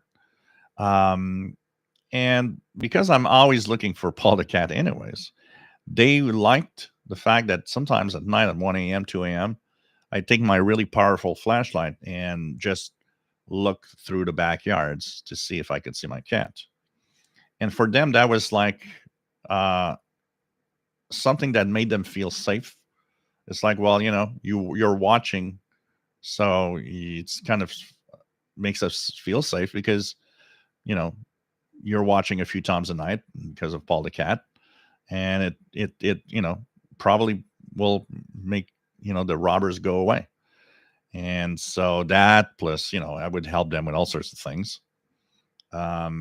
We became real good friends, and she would 'cause when she saw I was doing am radio stuff, and one day I had hinted that I would like to have a wire in a direction, and she's like, well, put it up. I'm like, yeah, but I don't want to. It's like, it's your yard. That's not my home. And she was like, oh, you're welcome in my yard anytime you want. You just, we're never outside anyways. It's like, just put up a wire where however you want. I was like, oh, this is cool. Good neighbors. But now the new ones is like, yeah, I'm not going to try that. My lawnmower was an inch in their yard. Wow. What a bad way to, I don't know. I remember when it was like, your lawnmower went in my yard, and my head was like, what the hell? So what? And they don't even mow their lawn. The grass there now is like, it's like I don't know, a marsh. It's like you have, Paul the cat sometimes goes to sleep there. You don't even see him. The grass is over him because it's too high. It's like, what is this? I don't know. It's people sometimes. Marvin Motz, good morning. Nice to have you here from Japan. AK4 VO. Just built a radio tower on my farm. Wow. Pretty cool. James Farley, how high off the ground is my apartment? It's pretty high. Consider it a third floor. It's not exactly a third floor, but it's as high as a third floor because the basement apartments are higher than most basement apartments. So it's like a good third floor if you want to get an idea of how high I am. So the end fed is this high and goes to the end of the fence.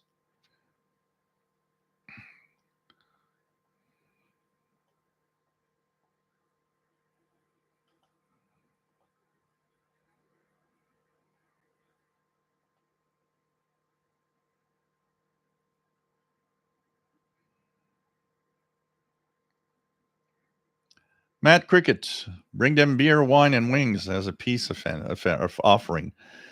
Explain how important radio is, how hams have helped during hurricane season. Yeah, actually, the biggest problem, I don't know, it's they are a little weird, and that's the big problem. And she is weirder than him. He kind of says hello, she doesn't, and even ignores me. So it's kind of weird.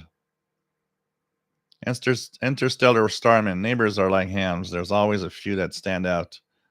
Yeah, James Farley, you're allowed to put a big vertical in your backyard. Oh, I'm here. I can do pretty much what I want as long as it's not you know nobody that if it doesn't interfere with anyone. You know, Peter Marshall. Beethoven was a very clever man. V for victory, and a nice tune too. David, can you please tell me what logging? So, like I said, I don't, I don't use any software. Maybe some in the chat room use software though.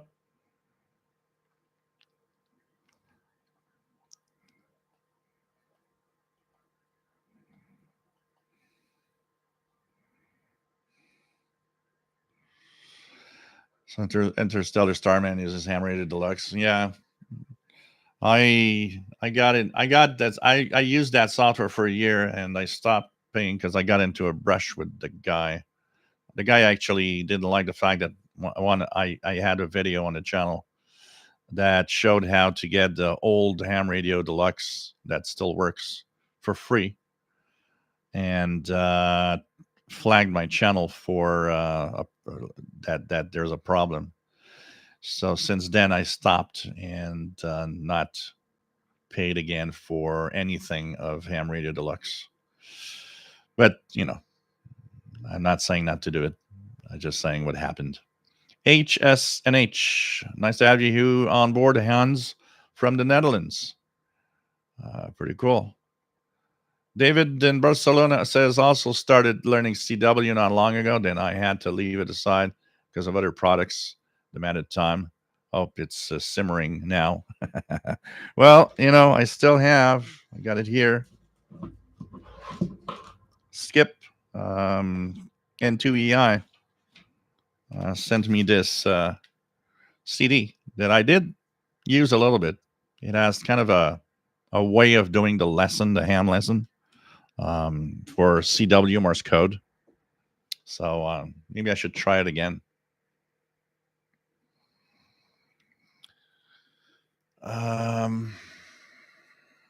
James Farley, you can put a GPS on Paul's collar. Yeah, I would need. Sometimes I'd like to have one of those really small cameras and see where are you going. The other day, he goes out for 2 hours, comes back, he smells of perfume. And I'm like, where did you go? You smell like perfume.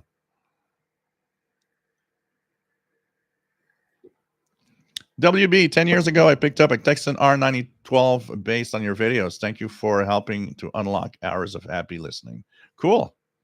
Jean Arash, did you ever have neighbors complaining that your radio was interfering with their electronic devices? Never. Never. Where it would interfere the most would be here in the building.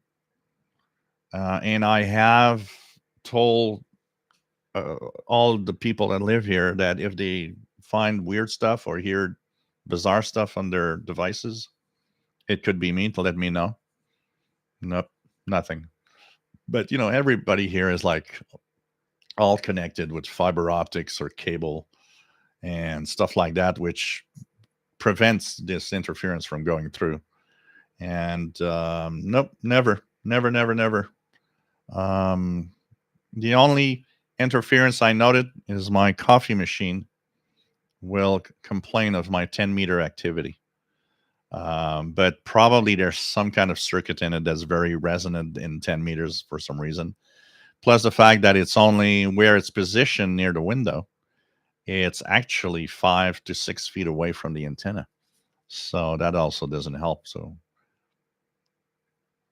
Interstellar Starman, what's your favorite police fire scanner that has P25? You need an SDS 100, 200.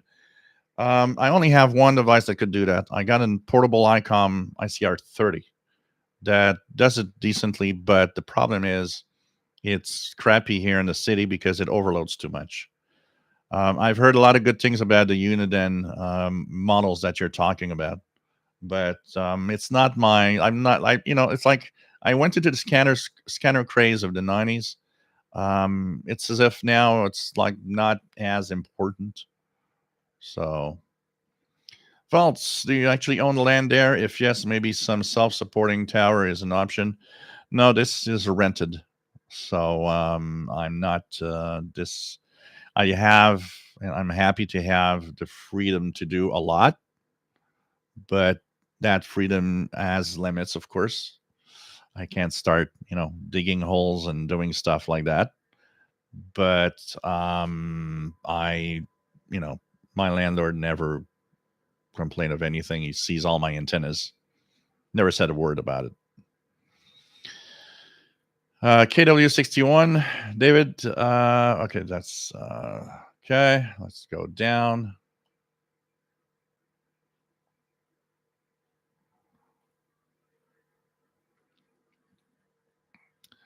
So MDK2, I initially started by using the Koch method, but found it too difficult. But I may go back to that for learning to listen. I think it was too much trying to learn the letters and listen to them and learn to listen. Okay, to them at the same time. Yeah, I need to buy a farm. That would be the perfect occasion, buying a farm. There's one in the hams. When we talk about noise, how noise is a major issue.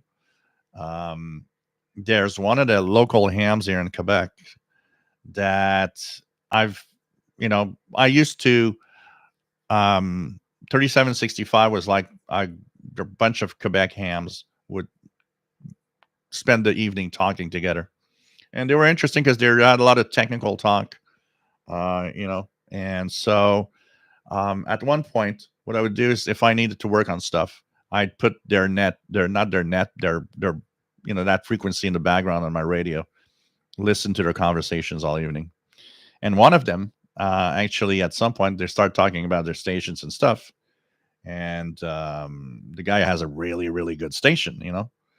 So one of the guys asked him, says, "Where are you?" And you seem to have really, really good station to listen and transmit.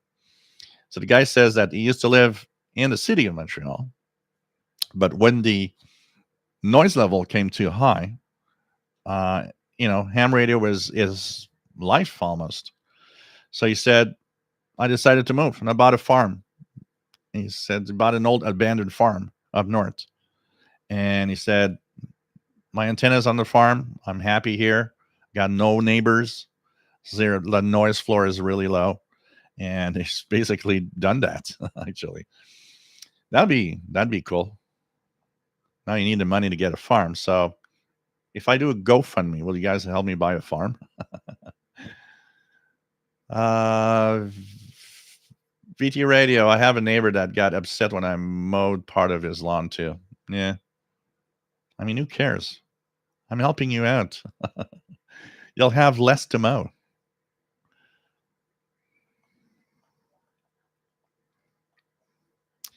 Rob, yeah, some people are strange. James Farley, you ever used to have one of those gray line slide rules? Yeah, yeah. Long time ago. Long time ago. Pickled, nice to have you here from the UK. Mad Radio DXer, Jill, you and I are in the same boat being apartment dwellers. I managed to put up a stealth antenna because I'm not allowed to have my own. Goes to show what we have to do to get our signals heard. Yep. You're a worse situation than me. If in your case, it's like you got to hide it. Where in my case, I could just stick it up. And even it looks strange and bizarre, no one will ever say anything here. But still, in the limits of renting. It's not my building. Making holes everywhere is not necessarily the best idea. I almost asked when I got my upgraded internet to one gigabit per second. The cable guy that came here because you needed to check a few things looked at me and said, you've got some really long cable going all around the building up to your place. I would suggest for if you want to reach 1 gigabits per second, that cable be very short and directly into the modem. So he said, where would you want to have that cable in? So I said, my office. And so what he did is he put a really short cable from that junction box and he drilled a hole here in my office to pass the cable. I have to say, I got this close to ask him, if I give you $40, would you drill a second hole not too far from it where I could pass my own coax? Which he probably would have done. But I was like, yeah, I'm going to keep doing my little window thing that I'm doing right now. Even though in the winter, I do notice it's a little cooler because of that. Still, you know, I'll be okay.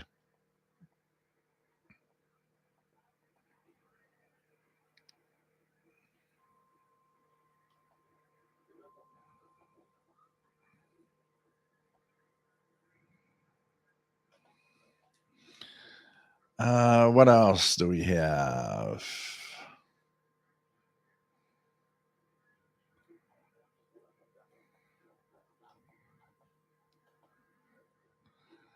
Okay, let's do it. I use the RL tune and a world cassette.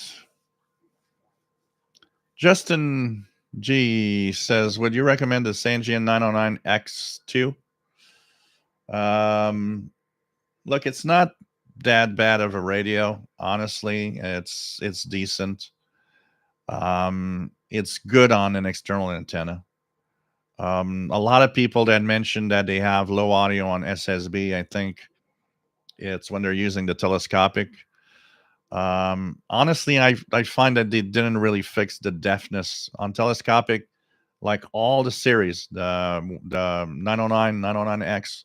I got all of them here. 909X2. On telescopic antenna, it's a little deaf, and the X2 is still deaf on the telescopic.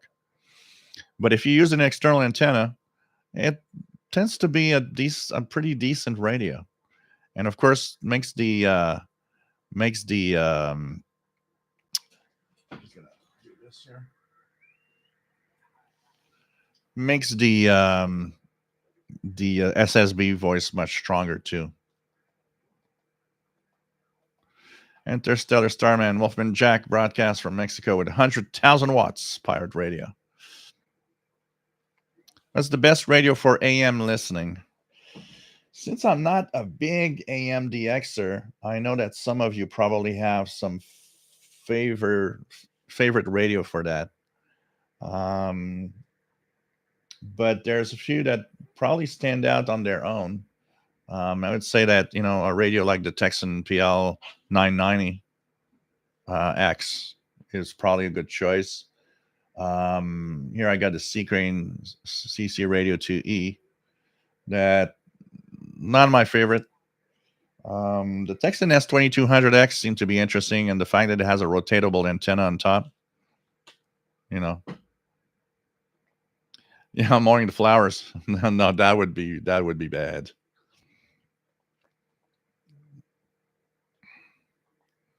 Better to ask forgiveness than permission. Yeah.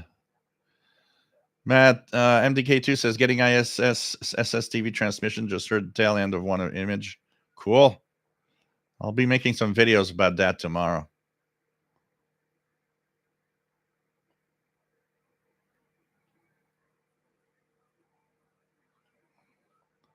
What else do we have?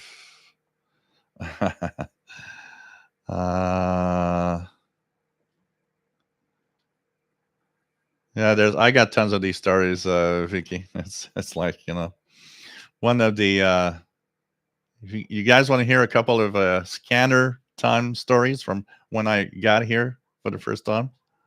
The first I got here in 2000, so I've been here for 25 years now. 24 years, going in 25. And when 2000, you still had cordless phones. They were still popular. Cell phones were not yet a main thing. Some did have when I got here, I did have a one of those Nokia. The Nokia that you couldn't destroy. The little, what was the model? Nokia 3300 or something. I had that, but most people still were on, cordless phones and stuff and landlines. And this is so let me just go down the chat, and I'm gonna tell you a few of the interesting stories of scanner radio tones here. That's an interesting one. And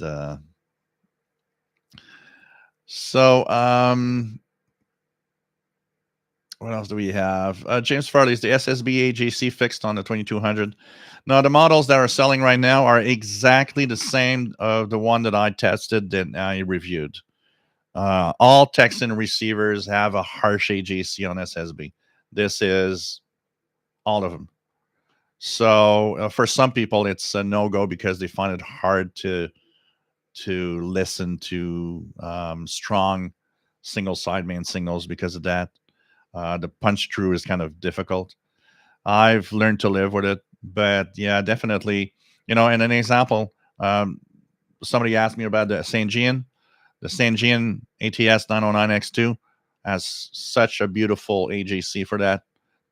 That radio is much better in the softness of single sideband because the automatic gain controls works well.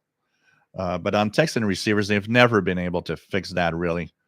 And so I don't think they're ever going to be able to change anything there. What else do we have? Okay. Okay. KW61 says, okay. So anyways, here's a few stories of scanner times. Mandated DX says, wish I could bribe someone to do a ham radio antenna connection to my apartment. Oh, here it would have worked. I'm sure the guy was like super cool. The guy started looking at my ham stuff and he was like, wow, this is so cool. And he didn't have a lot of time because I said, if you have, if you have 10 minutes, I'll show you. Because he was like skeptical that, you could talk to another country or whatever. And just with the wire in my backyard. And so I told him, if you have 10 minutes, I'm going to go through the bands and find a station from a European station or something. And I'll make contact, to see how it works. And, he was like super interested, but his schedule was just too tight. So, I'm sure I could have bribed him, and it's like, you would have done another hole in the, I'm sure. But I said, that's okay. Especially you had a hard time doing the first one.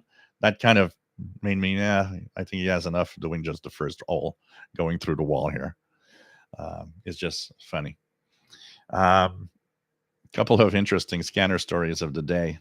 So when I got here, scanner radios would still receive a lot of cordless phones in 49 megahertz. And I've heard quite a few also in the 900 megahertz. They weren't all 900 megahertz were not all yet digital. I hear this guy calling uh, his friend, and first thing he says is, "Yeah, I got your $500 that I owe you, so I'm gonna go and give you that $500 today." So the guy says, "Oh, I'm not home," but he says, "What you could do is put $500 in a mailbox in an envelope." So the other guy says, "Oh, so what's your address?" And he gives your address. Now I know where he lives, and I'm like, "Wow, if I'd be a crook, that's a quick $500." It's like, you don't realize these things, but it's not like, wow, if I was a crook, that would be a quick $500. The other one was third, about the third house from here. Because here, for those that, if I, don't know how it looks on my street,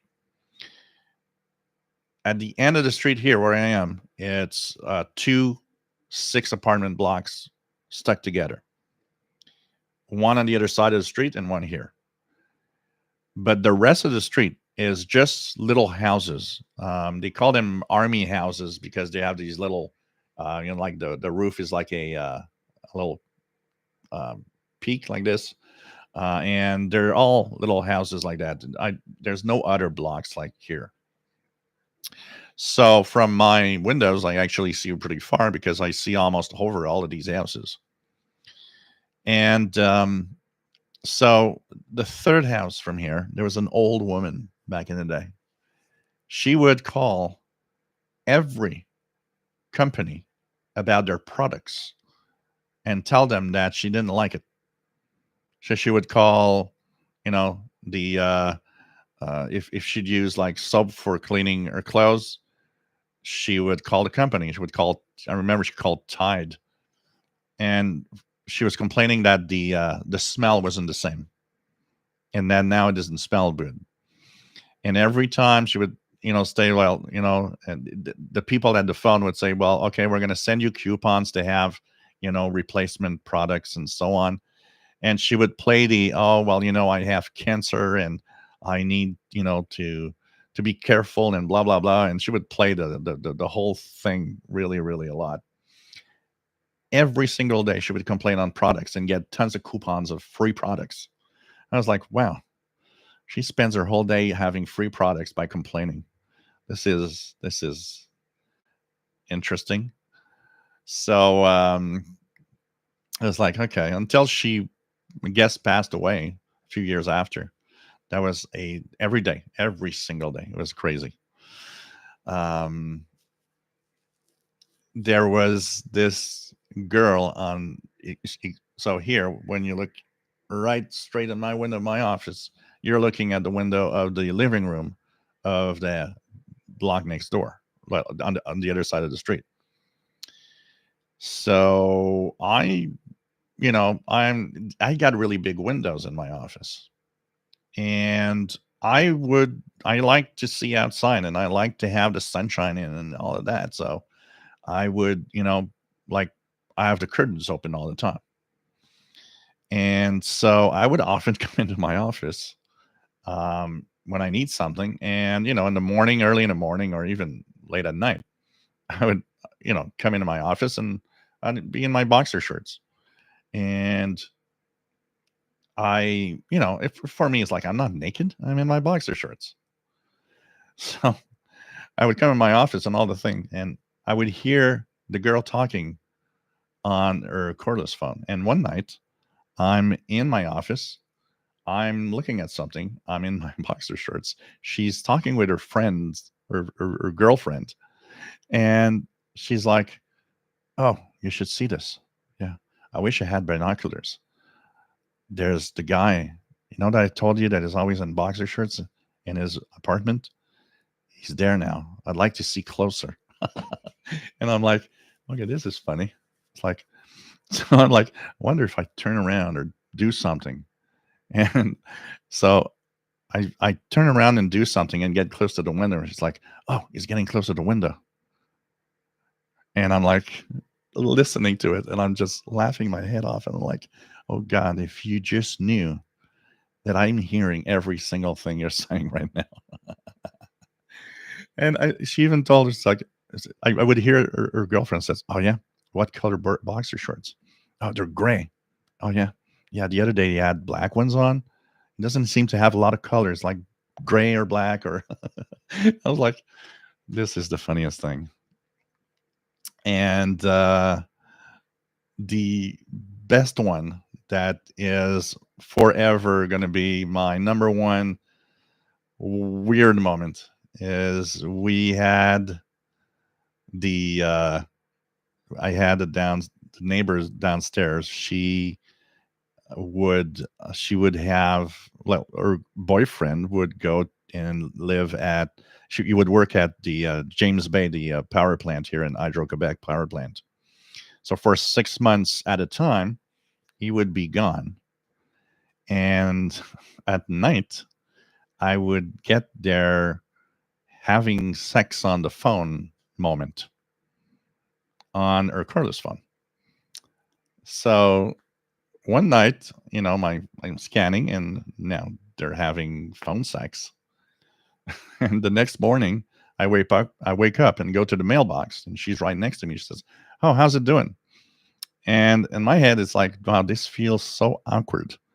You almost feel like saying, "So was sex fun last night? Looked good." It's so weird. People have no idea what you hear. No idea. It was just like, oh God, this is like if she knew that I would hear her every single night having phone sex. Like, okay, that's weird. Stuff like that is just crazy. It's it's just funny. I mean, just funny. I would go out a lot back in the crazy scanner days. I would go out a lot with my little scanner in my pocket, and in the summertime, sometimes I'd hold it in my hand, and I'd just go around with the cordless phone frequencies and see what I can, what I can hear. And remember, near there's a Ukrainian church not very far from here, and I was in the park. There's a small park in front on the other side of the street of the church. So I see this girl with a cordless phone on their balcony. So I'm just like, I'm scanning, and I get the frequency that she's listening to. And the first thing she says on the phone, she says, "Oh, it's funny. There's this guy on the park that has a walkie-talkie in his hand." And I'm like, "Yeah, it's not a walkie-talkie. It's a scanner radio. And I'm hearing what you're saying." It was just, she just noticed. It was like, "Yeah, I'm listening to you." So much stuff going on. It's just crazy. When I would listen to where I lived before, I was living right next to one of those very shady bars that you know, stuff is happening. Not to go into details. And I would, because when I was there, the cell tower was close to where we were. All the conversations, the cell phones would go to that same tower. And what I would hear is all the drug dealers, all the crooked people doing stuff, all saying, "Yeah, I'm at the bar, Bogies. You know where it is." And it's like, yeah, you're hearing all of that. So it's just crazy.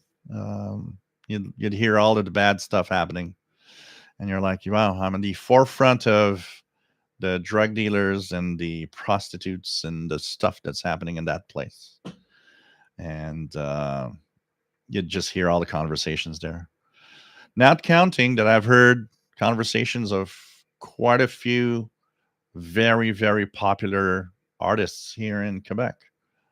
Some of them talking to their agents about, contract renewal, stuff like that. It was crazy what people didn't imagine back in the day that you could hear, that anybody could listen to. It was just crazy. So, Gilles' life experience. Oh man, it's just funny all the things that you can listen to and hear what's happening. on these radios back in the day. I miss those days, though. Like you say, Peter Marshall, those days are gone, and I do miss those days. It was so entertaining, you know. Um, I remember you guys in the U.S. when they introduced the new laws that required all of the new radios to be blocked, and in a way that you cannot unlock them. Um, it was sad. Here in Canada, the government had also the same discussions. But here in Canada, what they actually used as a rule is they decided to not do anything about it and just say, look, we're aware you can listen to all of these things, but the law in Canada just stated what you hear, you got to keep it to yourself, and you're not allowed to talk about it to anyone. And that was the law, and still the law today. And there's another rule in Canada for communications. It's that if a communication is encrypted and not intended for the general public, you are not allowed to decode it and listen to it. It's illegal to do so. So that's pretty much what we are in rules. I remember when the United States passed the rules of blocking the devices. The first thing I always thought is, no, there shouldn't be a rule about blocking any frequency range from being received. Simply learn that you have to encrypt communications, and that's it. You don't want people listening in, you know. I remember I was the first one to tell everybody. One of the first good phones that was a digital spread spectrum, which was impossible to hear on any radio, was Panasonic. And I remembered everybody, when all of my friends that wanted to buy a new cordless phone, I would tell them it's expensive, but get the Panasonic. Then your conversations are going to be totally private because they'll encrypt it. No one can decode that. And another story from where I lived before, when I got my first ever cordless phone in, I guess, 95, 6, 4, somewhere there. I, by accident, purchased the same exact cordless phone as my next door neighbor. So, being the curious guy I am, we're radio guys. We're curious.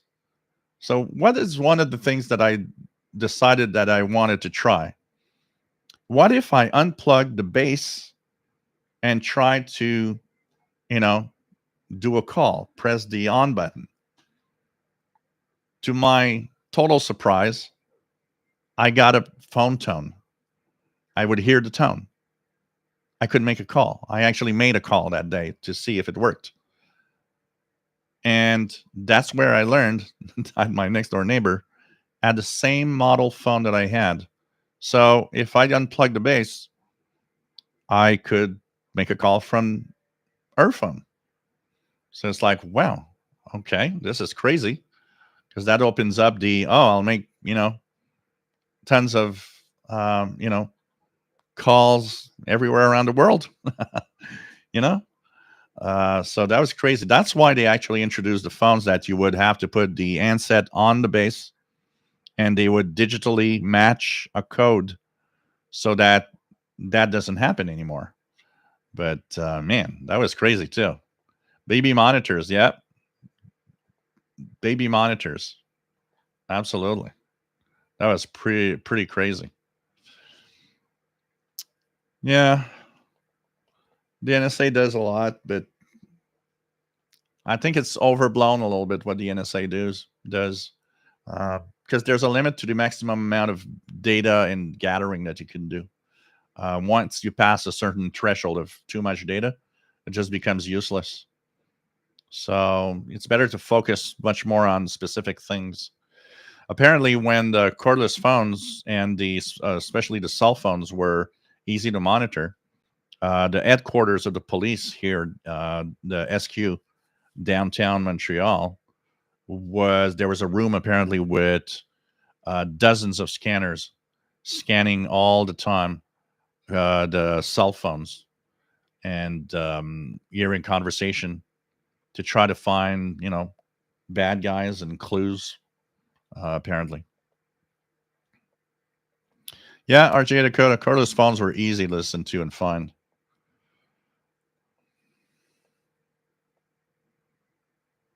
Which city do I live in? I'm in Montreal, Quebec, Canada.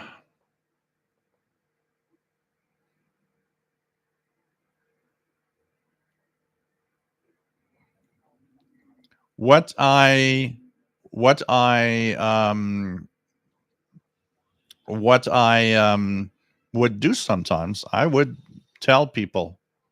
I would tell people, and I would, mention, like, I remember one of my neighbors, which I would hear her and her husband fight all the time.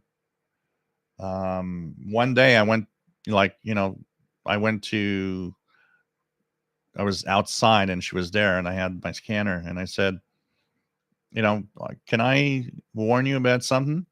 And she says, what? You've got a baby monitor. She says, how do you know? Because I can hear it on my radio. And I was telling her, um, you shouldn't leave it on when not needed because it's an open mic in your home. Or even better, there are models out there that are digital and that people can't listen to them.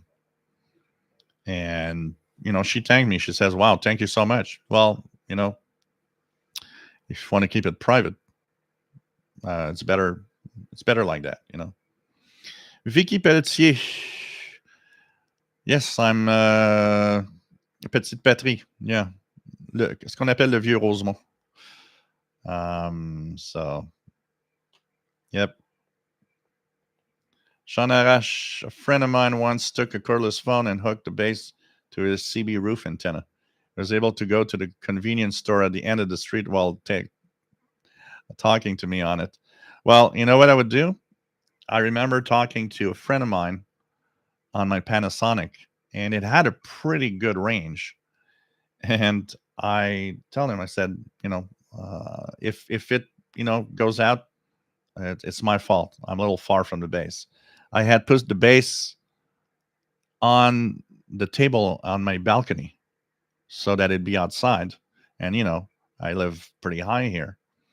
And at that time, there was a video store. That was still the time of the good old video stores. And at one point, he says, "Where are you?" I said, "I'm at a video store."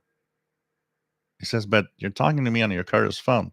He says, "Yeah, I can reach the video store when I put my phone base outside on the balcony." Oh, man, that's crazy. Craig Martinetti, nice to have you on board from Oxford County, Ontario. Pretty cool to have all of you here, guys. Matt Reader DX, I remember when I used to pick up phone conversations on my scanner. Though after a while it got boring because most people talked rubbish. Only 5% was interesting. The first ever comment I made on listening to cell phone while we were scanning is, dang, people have a boring life. Really nothing interesting. That's the first thing you see. What I liked with the cell phones was listening at midnight, 1 a.m. on Friday night, Saturday night. I have these guys all calling the sex lines. That was entertaining. Hi, I'm Gary, and I'm 6'2", and I like cigars. I like camping and good wine. What about you, Susie? Hi, Gary. Oh, I also like to go camping. Yeah, of course. It's just these were funny moments. Really, really funny moments. Interstellar Starman. We had party lines back in the day where we shared a line. Yeah. SWAT Cats just sent a photo of the sun. Let me just see if I got that on the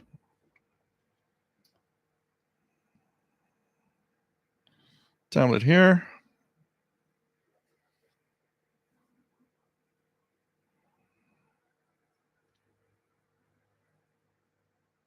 And here we go. Save.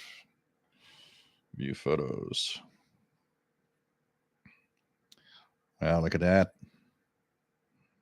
Pretty cool.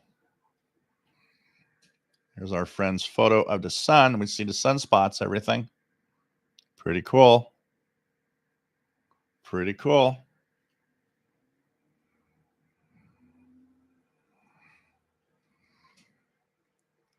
Peter Marshall, but you get used to it, don't you? Pretty much. The best part of me in boxer shorts is when I came here, my first year, I started my tech guy duties. I started my little company fixing computers. I was one of the first to have a webcam. I had that famous 3Com webcam back in the time. And there was a website where for free you could just leave the webcam on, for everybody to see. And I thought, well, this is my office. Maybe somebody somewhere will be interested to see what I do when I'm working. So I had put in the corner here, I had put the camera on top of something. And, I would just do stuff. But the problem with that is you forget that there's a camera on at some point. You just don't, it's like it's normal life.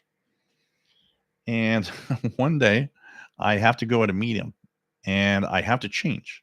So I got all my stuff and I start undressing here. And at the moment I'm starting to pull down my jeans, I'm like, oh God, the camera's working. It's like, I got to get out of here. It's not the place to undress. It's not here that I need to undress. Especially is that website had two sides. There was one that's for like 18-year plus, but I was on the family side because it was like it's supposed to be innocent and correct and beautiful. So I was like, oh God, I'm undressing in the family side too. It's like I'm gonna get kicked out. It's like, so I took my stuff out, and I was like, yeah, maybe it's not a good idea after all to have a camera running all day. Rotten animal. You should have put a sign on the window that said, "If you don't like me in my boxers, I wear a house coat." And listen to her reaction. Oh God. Thank you, London 19657 for the tip. Much appreciated. Chuck Yunkin, nice to have you on board. Um,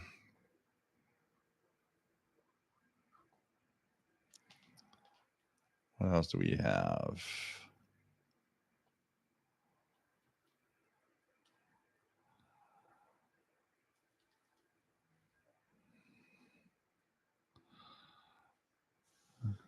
Yeah, she was a little surprised.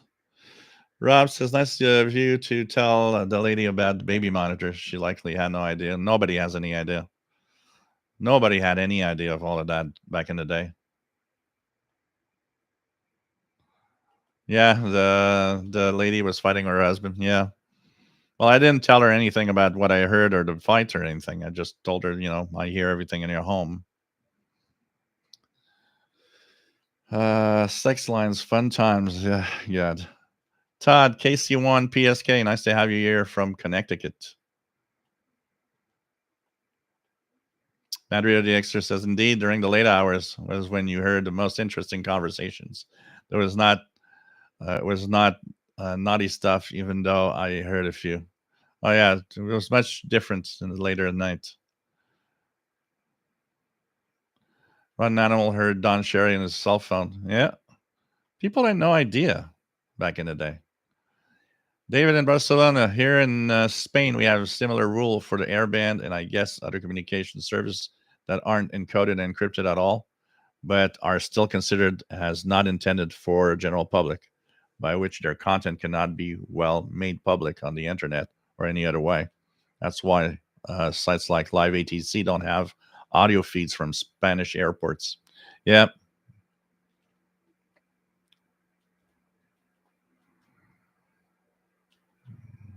How many knows those dark secrets? Not much of dark secrets that are. It's just like, man, we live and learn. Ricky says innocent, correct, and beautiful. Oh man, it's crazy. It's crazy. Seriously, how do I gift a membership?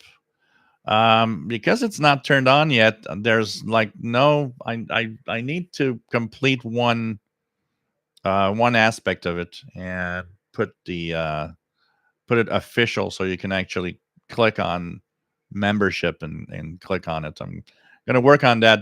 I know some I've been saying that they'd like the membership thing to kick in on YouTube because they donate, but they'd like to have it done automatically rather than having to remember all the time.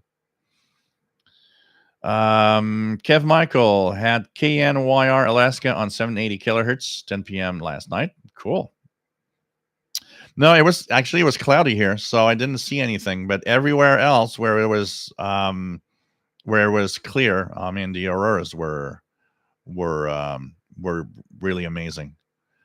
Kevin Michael, remember cell phone audio on channel 80 to 83? Yes, yes, I remember that. I had a black and white TV that go to channel 83, and indeed, you could hear some cell conversations there. David says I was a walking spy agency of my own. Yeah, absolutely. It's like, you know, I'd hear everything. It's crazy. Cool, London 19657. I'll turn it on at some point this week, and I'll make even a video that will have all the details so that you could do it. Good night, Art. Take care. K2EDC. Nice to have you here as usual. So yeah, a lot of stuff on the radio. On shortwave radio, there's some interesting stuff that I've heard over time too. Um, Simon Templar, nice to have you here. There was quite a lot of conversations back and stuff you could hear on the HF bands that were cool. Emergency stuff and all the sorts. If you guys remember, the first cordless phones were actually on the medium wave band, just below the 160 amateur, as 160 meter amateur band. They were in the 16. Just they were kind of stuck between the upper part of the AM band, the medium wave band. Back then, went into 1610, and below um, the 160 meter band, and you could tune around 1700 ish kilohertz, 1650 to 750, 1750. You would hear some of the first cordless phones that were in AM mode, and these are the one that had these really long antennas that you would pull out. Those were the first generation of cordless phones. Then we had the second generation that was 49 megahertz. And then there were generations subsequent that were like 900 megahertz, 2.4 gigahertz, and so on. I had a Panasonic on 5.8 gigahertz. But I wonder sometimes, and somebody asked me actually, do you think if you would, there must be some old lady or someone somewhere in a city like Montreal still using an old cordless phone. And an experiment I wanted to do that I'd like to actually do is like take a good long walk across many where there's a lot of houses and in apartment blocks and see if I would hear at least one cordless phone still on those frequencies. I'd be curious. I mean, we don't see them anymore, but one of the reasons also that I was thinking of it is this summer I was taking a walk, going to the shopping mall, and I noticed in one of the big apartment blocks there was a lady on her balcony with that. It really looked like a cordless phone. It didn't look like a cell phone she had in her hand. It really looked like a cordless phone. And I remember I was like, I wish I'd brought a scanner radio with me. I would try to see if I can hear it. Um, Interesting. KW61 says, my stepmom had one of those phones with medium wave breakthrough. Joe Tyson had a Toshiba digital spread spectrum on 900 megahertz. Dwayne, Popular Communication had a section of clandestine frequency. Yeah, there's a lot of stuff there. I love the days when we had books. I don't know if some of you remember these books like Confidential Frequency List. I had that book. I loved that book. The Confidential Frequency List. London 1967 657 says, remember being 18 years old and a guy in a pub had a suitcase and that was his cell phone. Oh yeah, the first cell phones. And the first cell phones were crazy. I remember hearing them, and they would they'd pick up the phone that would call like a center where they'd have to give their number, like some kind of number, which was like their, I guess their, um, what was it? Their, I don't know, some kind of number because they had a service. And then after they gave that number, they would have access to the network to make a call. It was like all a kind of service. It's like, yeah, I'm this number, and now and after they got through, they would have that call going on. Pretty crazy. That was the first time I remember the first cell phones we could hear were in the V8 lower VHF band. They were like 152, 151 megahertz back in the day.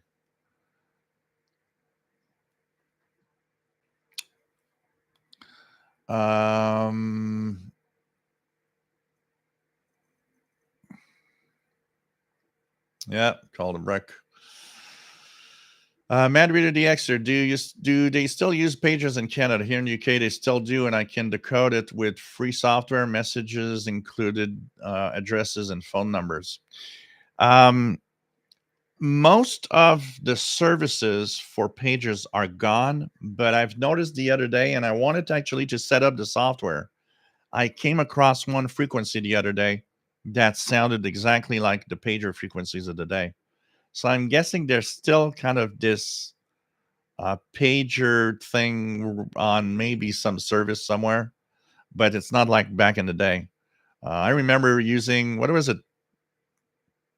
POC32, POC32, I think was the name of the software on Windows.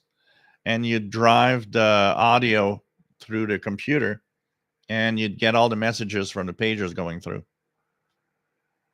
Ricky Long says, my parents' baby monitor would produce a harmonic receivable on the broadcast FM band. Oh, wow. I clipped some wire into the antenna and put the transmit up, and the second floor could receive about a block away. I would snoop on my mom and her cordless phone and listen to what she's saying with my sisters.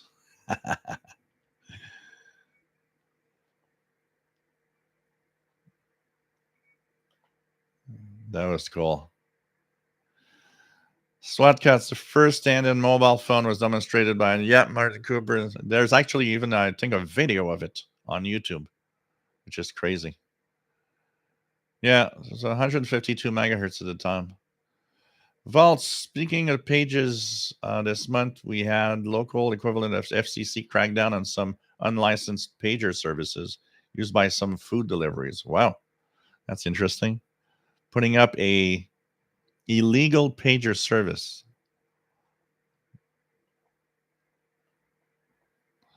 Radio ID scans and other. Thank you so much for being here. You're a little late. A little late. David says the first cell phone I had in my hand was an Alcatel with a 2-line LCD display. I think it was my grandfather's, but he let my parents have it so I could call him when on the summer. That's cool. Kev Michael, I've been hearing 700 KBYR Alaska, 780 KNOM Alaska. Pretty good, decent conversations. Using the Philips MC118 10 CD tape radio combo from 78 to 82. Wow. Don't murder your pagers from Israel. Yeah, I guess we better stay away. KT Money. Some hospitals still use pager services and send data through the pager network. There's a very interesting thing that several interesting things that I hear when I start scanning the VHF range. One frequency that I get that I don't know where it is has this automated message regularly. If I just stay there, and it will, like, an automated voice is going to come up and say, I don't know, floor 2C, door 495, unlocked. And then it's just goes away.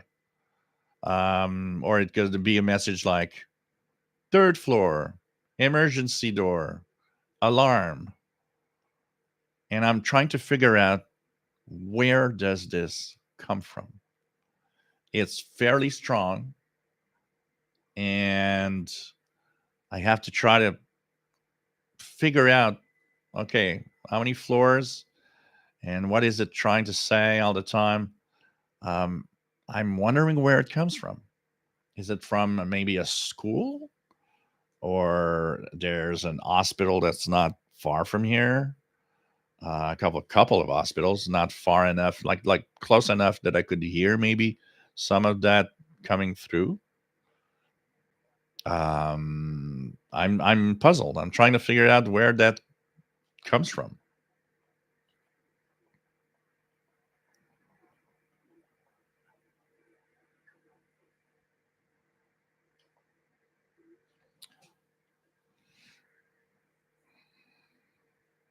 So,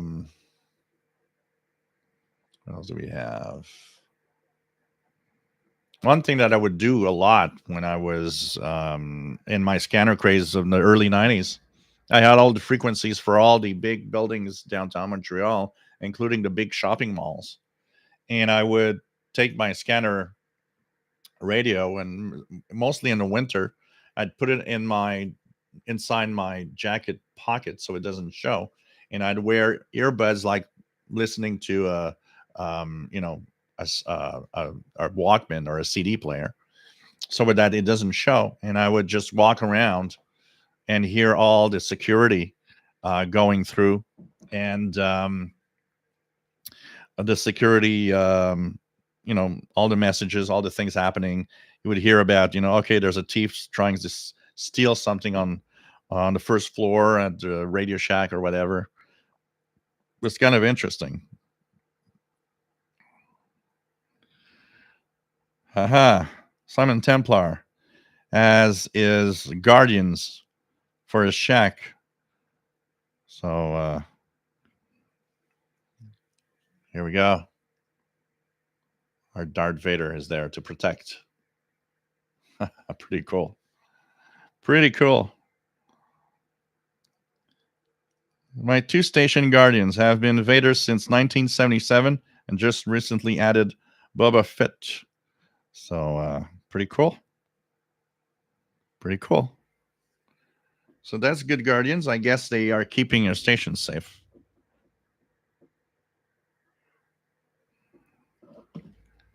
Kevin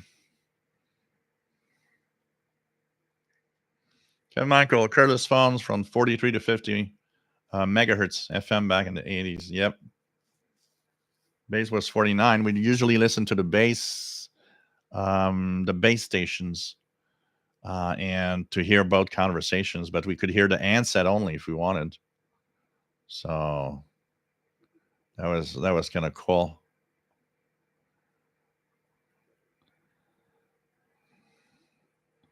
Man, how do you grow, or did you grow your channel? You just make videos and try to make interesting content. There's no magical rule. You just um, you know post regularly, do stuff, do live shows, and if it's interesting, you would you will slowly grow. And depending on the content, growth is a different speed. Depends what you're talking about. But you have to make things interesting. You have to you have to make people want to watch you and listen to what you have to say. So I don't know. Like you guys, perhaps a bank, might be a zoo. There's no zoo here that would be, you know, um, handheld Yagi to direction fun. Yeah, that's something I would need to do. It'd be interesting. I was thinking of walking around and trying to, like, by having a stronger and stronger signal, pinpoint where it could be.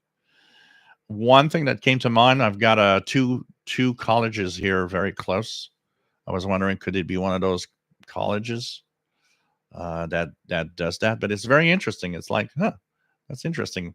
An automated, you know, transmission with all sorts of messages like that.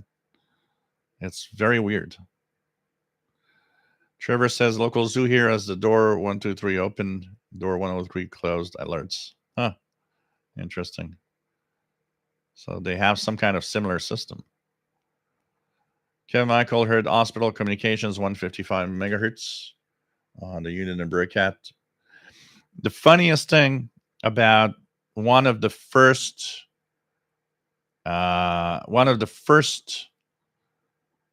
communications from a hospital I heard in my life. So that's way before I had any scanner radios. When I had my DX100, realistic DX100, when I would go up to 30 megahertz, it would actually tune up to about 31.5 megahertz. I learned later because when I had a scanner radio, there was one thing on 31.2 megahertz, and I could hear it on the DX100. So that's where I learned, okay, it goes about a megahertz and a half higher than 30. I would hear this ringing bell, and when I would go almost to the max of 31 megahertz on the realistic DX100, I would hear what sounded like a ringing bell, and then it would be, like, oh, Dr. Herbert needs to be in, it's like Dr. Herbert, waiting room 31-7, and things like that. There was always like, so I figured immediately, it was like, well, it's doctor, it's a hospital. And I figured out that system went through much of the 80s. And I figured out that there was, where I lived when I was young, there was a hospital not too far. And I figured out, oh, it comes from that hospital. They have some kind of radio frequency thing that tells the doctors and nurses what room they need to be in and so on. That's kind of interesting. But it was mysterious because when when it was a shortwave radio, so I didn't know what that could be at the time. But it was one of those mysterious and interesting things. So, what else do we have?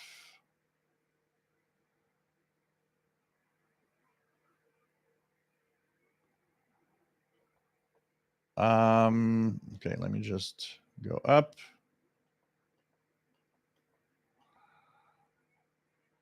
Okay. Yeah, it's back in those days. I've been to get a good signal sometimes.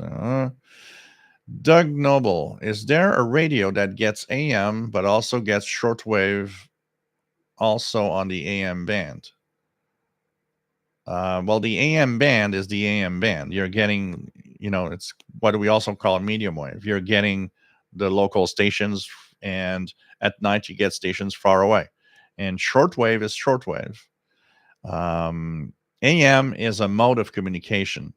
So on shortwave, international broadcasters, for example, are international broadcasters are on AM mode. So I don't know exactly what you mean, because AM is AM and shortwave is shortwave, and there's radios that have both. Usually they all have AM and shortwave. Simon says, I've been a member since not too long after you started this channel. So yeah, there's quite a few of you that are members here since the beginning.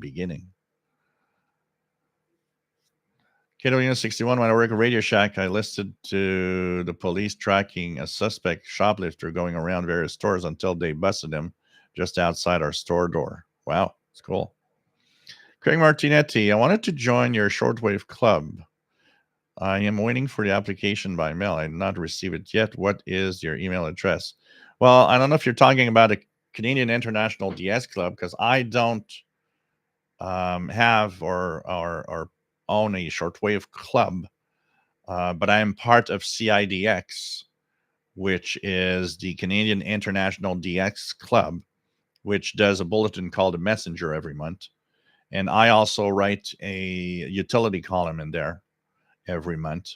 What you need to do is, so I'm just going to send you CIDX club.ca. So the email to for membership is cidxclub@yahoo.com. And if you guys would like to be in a club, it's a great club. So it's called the Canadian International DX Club. And you could write to them. You can even ask for a sample copy of their bulletin at, I think it's sample at cidx.ca. And it's $10 a year or $25 for 3 years for the membership. Here is the info. If you've never asked for a sample copy, you can ask for one. They will send you, Sheldon Harvey will send you the current bulletin. It's a great place where you are in a club. You have a bulletin in PDF form every month in your email. This month is like over 90 pages. It's a pretty nice one. And there's a Zoom meeting every month also that we do all together. So check it out, and it's a fun thing to be part of. Canadian International DX Club exists since 1967. Thanks to partly to me, the club was going kind of down for a long time until the 2000s, and it almost shut down at some point. There was talk about, well, we don't have a lot of members now. And thanks to this channel and the fact that I talked about them a lot, the membership has gone back up to a decent level. So hopefully, if you guys want to look at CIDX Club, there's a web page for CIDX Club too that you can go to. I'm going to share it here, cidxclub.ca. So all the details are kind of here. And hey, maybe you will have new members that want to join in. For $10 a year, $25 for 3 years, you really are getting a lot of info, a lot of cool stuff. This month in my utility column, I'm talking about the super darn radars that are across the northern hemisphere close to the Arctic Circle, including many big antennas of those radars that are here in Canada in the Arctic region. So I think there's a lot of great info. There's a log. There's a logbook where you have all the logs of everybody, which is Always nice to see. There's an amateur radio column, an AM radio medium wave column with logs. There's my utility column that has all sorts of utility signals and things every month. There's a this month I have a review of a radio on the technical talks column. There's all sorts of other cool stuff, pirate radio column, and more and much more. It's really, really worth checking out.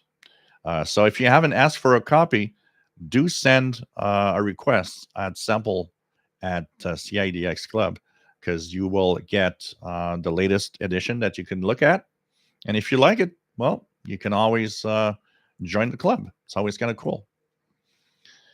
I've been a member first time I became a member of CIDX Club was in the late 80s. I remember in late 80s, 88, 89, I became a member. I was off and on in the membership in the 90s. That back then there was a paper bulletin sent by mail. And then came back to the club sometime in the early 2000s.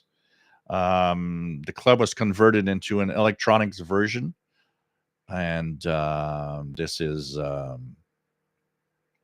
cool. Cool club to be in. So London, you got 15 cats, 5 ginger. How's your cat? My cat is great. Goes outside, goes to see the neighbors. He's pretty good shape. He's a little fat, pretty fat actually, but he's in good shape.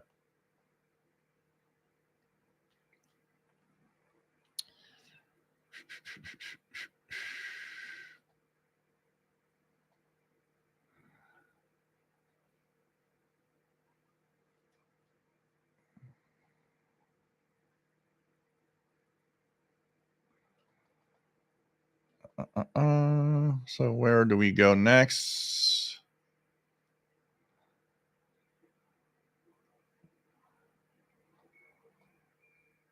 Just make sure that I'm not missing out on anything. Okay, there we go. Go down. Jean Arash, why would they use a radio frequency in a hospital back in those days? Wouldn't that interfere with medical equipment? I guess the way it was chosen, what was interfering. So to give you an idea, what was interfering when we had the cell phones that was banned from hospitals in the early days is that our cell phones were really close to the devices.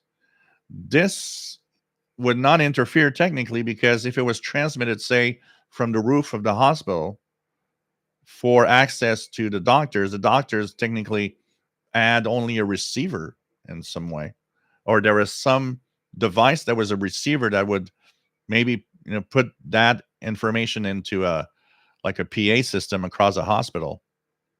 So the transmitter not being next to the medical equipment would not interfere with them. That's my take on it.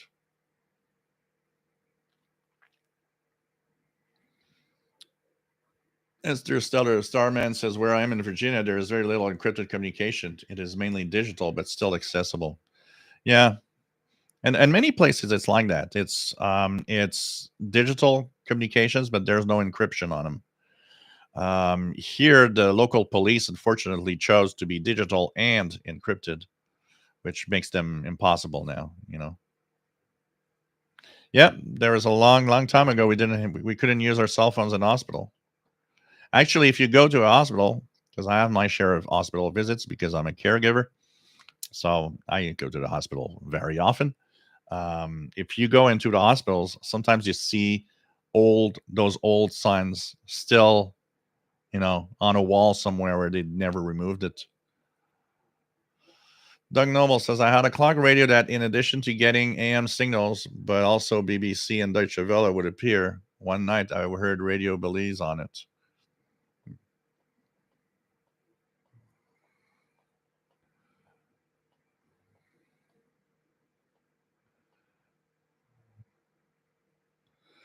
James Farley, I would guess the most updated and best utility station list is the Klingenfuss utility, which is probably the best that exists out there. It's fairly expensive, though. And I think he only makes them as the uh, Klingenfuss. Here we go. I'm going to put the. So they're calling themselves the Klingenfuss Shortwave Frequency Guide 2024 right now. And it's available as a book, as a CD. So this is the page. I think if there's one really up to date utility book, that would be the one. But it's a little expensive. Yeah, fair price. I think it's not, it's not expensive, honestly. You're part of a club, and don't be fooled. It's not because it says Canadian International DX Club that it's for Canadians only. We talk and have stuff about stations all over the world. My utility column goes often into countries around the world that have utility signals. So it's not just, it's for everyone.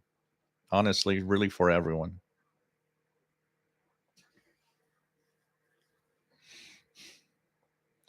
Matt mentioned it here, and we can see about getting on the air together somehow. Okay, that's for somebody, I would guess. What else? What else? Family television. Would you know if D cell rechargeable lithium batteries have some sort of regular to fix the voltage at 1.5 or regulator? I would guess. Just wondering if there might be a switching regulator. And yeah, because lithium batteries don't have the same voltage. So they're not suited for the equipment in general that would have regular D or C or double A batteries. And VT Radio is back from dinner. Cool. So I'm unaware of, anything that you could use to make them.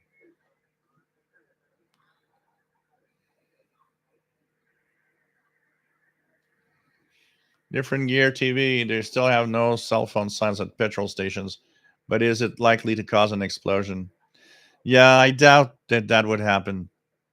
I don't, I don't, you know, see how that could happen. Um,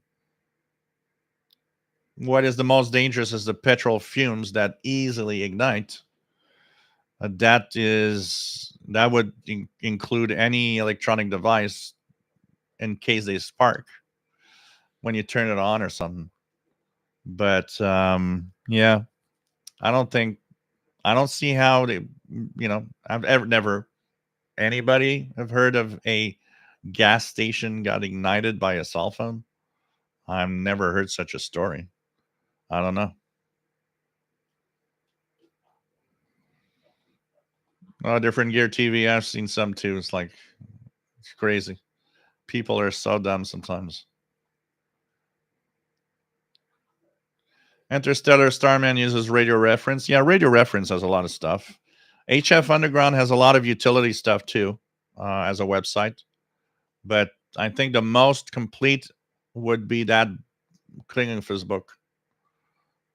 Yeah, police call from Radio Shack. Yeah, yeah.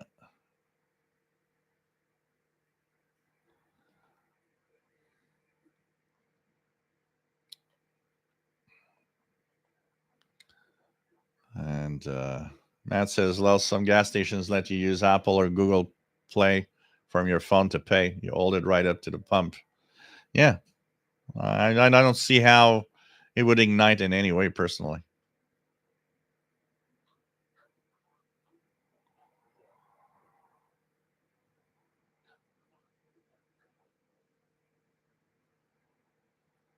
Yeah, gas station, petrol stations, gas stations. Here it's interchangeable because of our French English side here. Well, the World Radio TV Handbook still exists, Craig Martinetti. And now I might buy it this year because the it has electronic book now, which is exactly what I always wanted. a radio TV handbook electronic.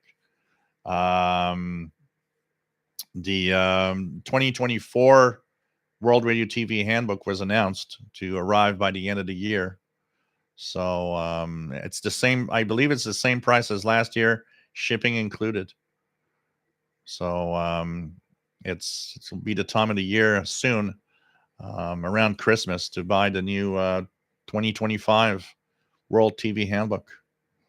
Rob, remember you were trying to change Mr. Paul's diet to help his weight. Is it going well? Nope. He doesn't want to eat anything that has to do with food to help, lose weight. He just doesn't eat it. It's like, I guess he would lose weight if I just leave it there, since he doesn't eat it. But nah. But my vet told me, well, he goes outside and all of that. He's in pretty good shape still, even though, yeah, he is big.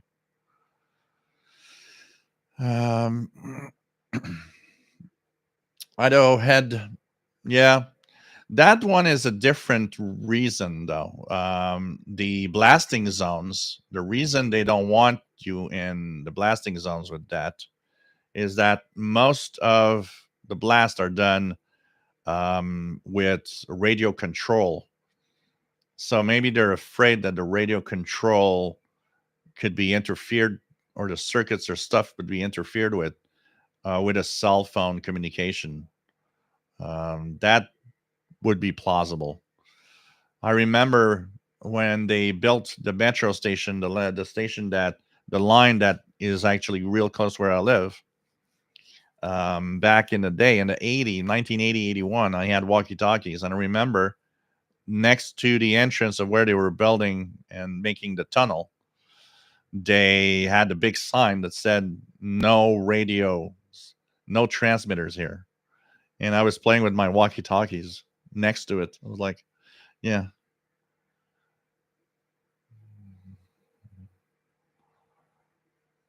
Take care, Craig. KWS61 says the most dangerous gas spill is a spark from sliding out of your car seat and not discharging yourself in the car frame. Yeah, that would be a possibility. I mean, gas fumes are so easy to ignite.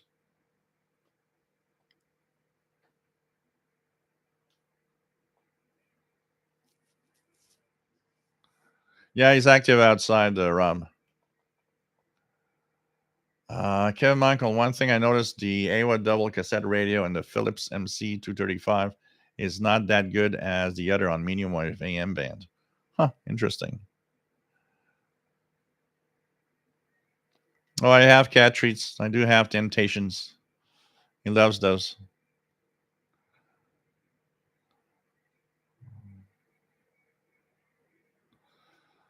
KW61, the blasting caps for dynamite are static and RF sensitive.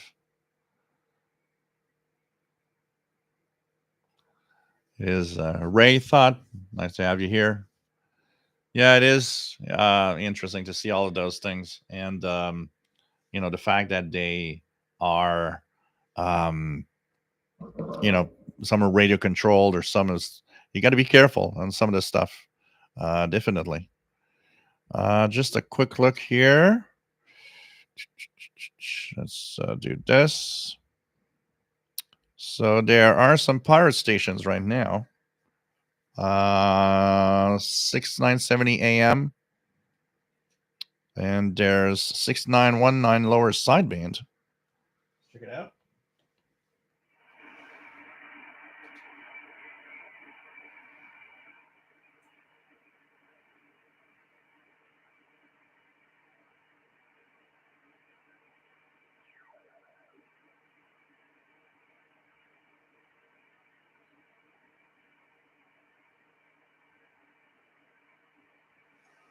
Well, nothing heard here. So I don't know.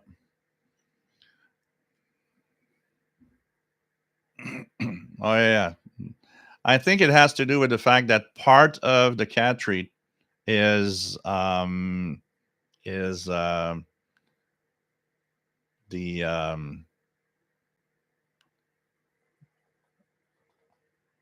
that is the same that they have in the cat toys, the catnip stuff.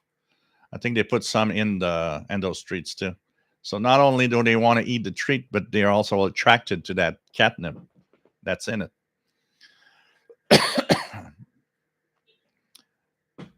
Ray, did you tune into USB mode Hurricane WeatherNet? Yes, Ray, on 14325. I listened to it all day on Thursday. Was it Thursday or Wednesday? Wednesday into Thursday or something like that. Or Thursday into Friday.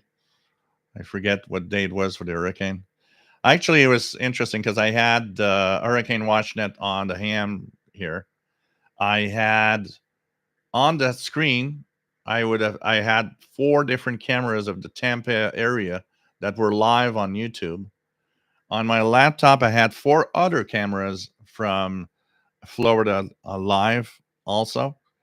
And on my big screen TV, there was this hurricane, these storm chasers that were within the hurricane trying to find where the eye of the hurricane would land, which I found totally nuts.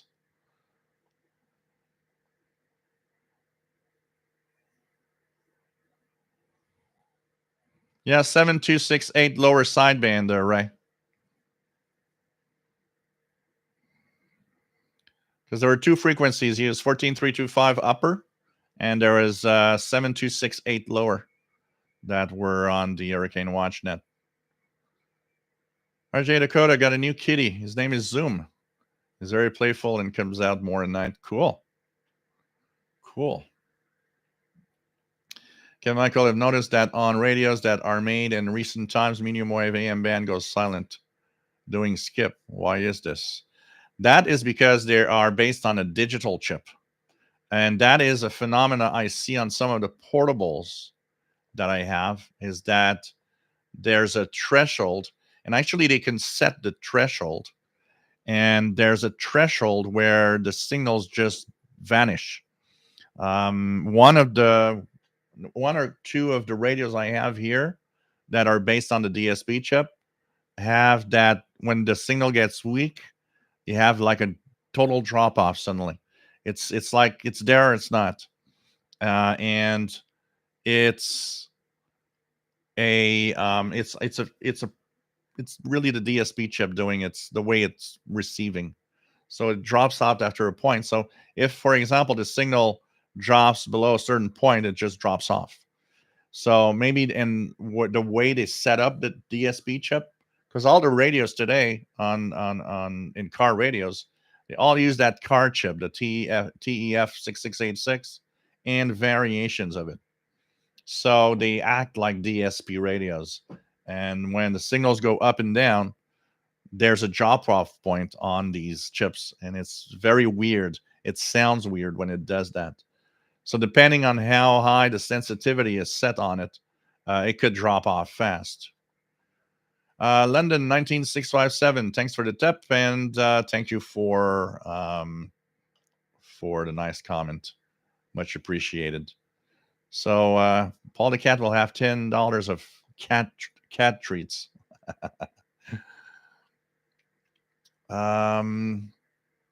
Idaho Head, glad you're back weekly. I have a scheduled conflict with the first Saturday. Good to be back. Well, nice to have you back. I know that it's not always easy to be here, at certain times. Kelvin 61 says he had a black stray adopt him. That's cool.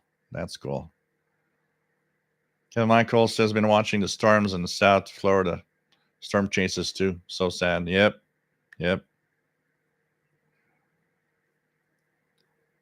Is WRMI back? Yes, Ray, on most of its frequencies. Latest report. Let me just check their latest report here.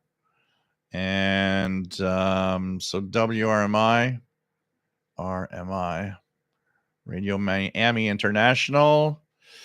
The last post is 2 hours ago and says our frequency 5850 still off the air due to hurricane damage. So 5850 is not on the air, but most other frequencies are. 7730 is.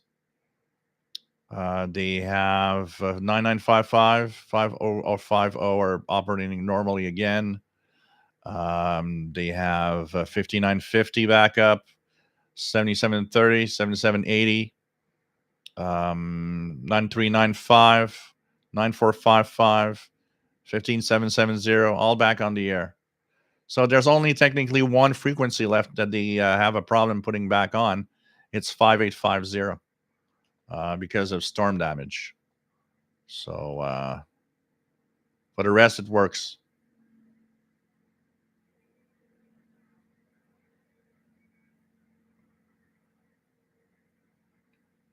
Jill is rocking it again tonight.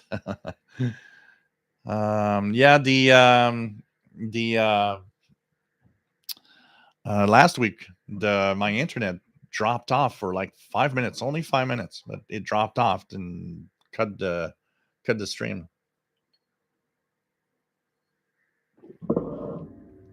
So pretty cool. Anything else here? Solar weather, BMC bikes is crazy at the moment. Good DX, and next minute just noise.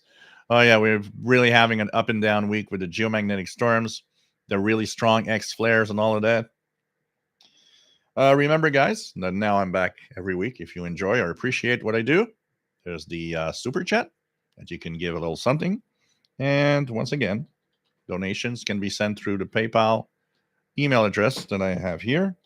And thank you so much for your help. It's always nice to get donations and feel rewarded at what I am doing. So it's pretty cool. So you mean WRMI, Kev Michael? As WIFR has been gone a long time ago now. It's WRMI that is in Florida. So yeah, it's they're back on. There's only 5850 from what I see that is now still off from damage. What was the biggest problem at WRMI actually when they were talking this week is that there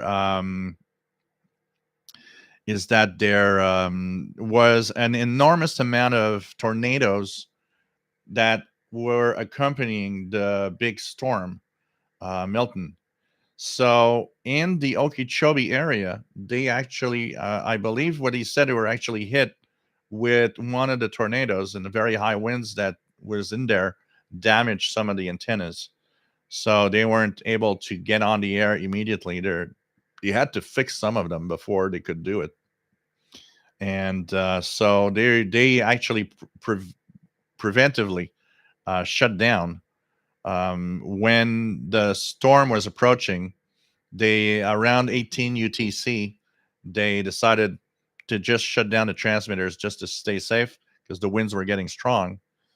And about an hour later, the power went off anyway, so they would have been off anyways. But now only 5850 is left that is not on the air. They said that they're moving all the programming that were on 5850 to 7730. Yeah, well, there's a lot of that definitely on some WRMI frequencies, but in between, you got to catch the shows that are interesting. I what I do mostly on WRMI personally, there's programs for everybody. I mean, some people like stuff like that, but um, the the the programming on WRMI is there's stuff that I go through where I try to find all the international broadcasters that are going there, and that broadcast, like I listen to Radio Slovakia every night or almost every night on 15770, things like that. And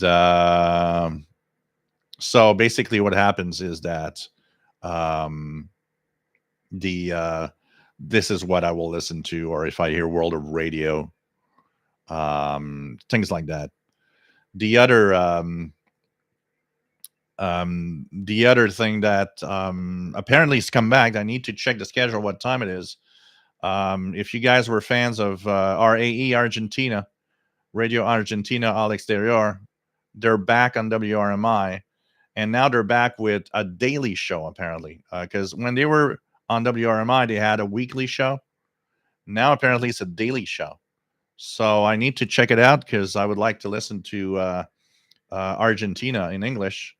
I'll need to check the schedules for that because I really, really want to listen to Argentina again for sure. So it's going to be interesting to check that out. For the rest, it's going to be interesting, I think, to see the B24 schedules that are going to come out. The B24 schedules are definitely going to be interesting for what stations are going to be broadcasting to where, so where we can hear all the stuff. I got another message the other day, by the way, guys, talking about the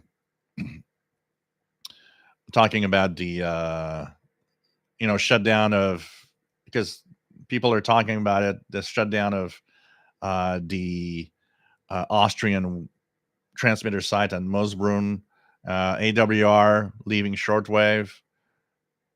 I mean, it's not clear. AWR has not said anything. And the only thing that I've seen is, yes, they did tear down one of the antennas at Moosbrunn, Austria, because it was too old and at risk of falling by itself. But I haven't heard of any shutdown of Moosbrunn. Now, that said, AWR is the big renter of airtime through Austria. If they would go off the air, definitely, Austria has no more relays, almost nothing. It would not make sense necessarily to keep it up and running. So I don't know. Let's see what happens and not speculate, because I don't think that for now we know anything. So anybody talking about, oh yeah, they're closing down, no, AWR hasn't said anything. Let's wait. Okay, let's wait and see for what happens. That would be a really bad news, because AWR is one of the biggest transmitters on shortwave right now. So what else do we have? Anything else? I'll check it out.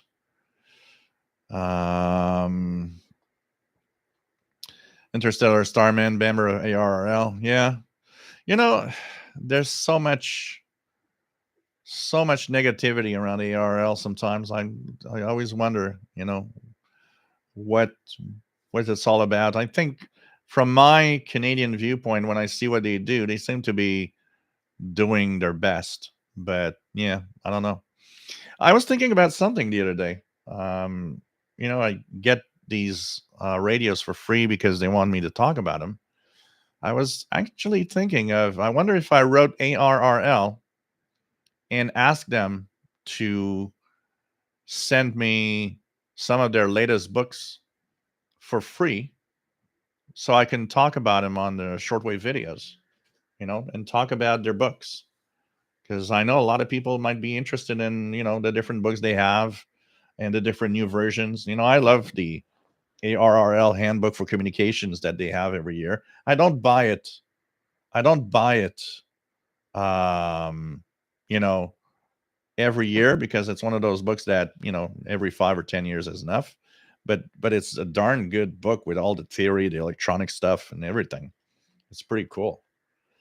Kev Michael says, I grew up with ORF Austria Moosbrunn transmitter on shortwave in California.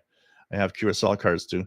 Yeah, my first QSL card from Austria is the Moosbrunn transmitter site. I'll always remember that. It's a sunset with the antenna towers. And it's a beautiful card. I'll always remember that. That was my first ever QSL card from Austria.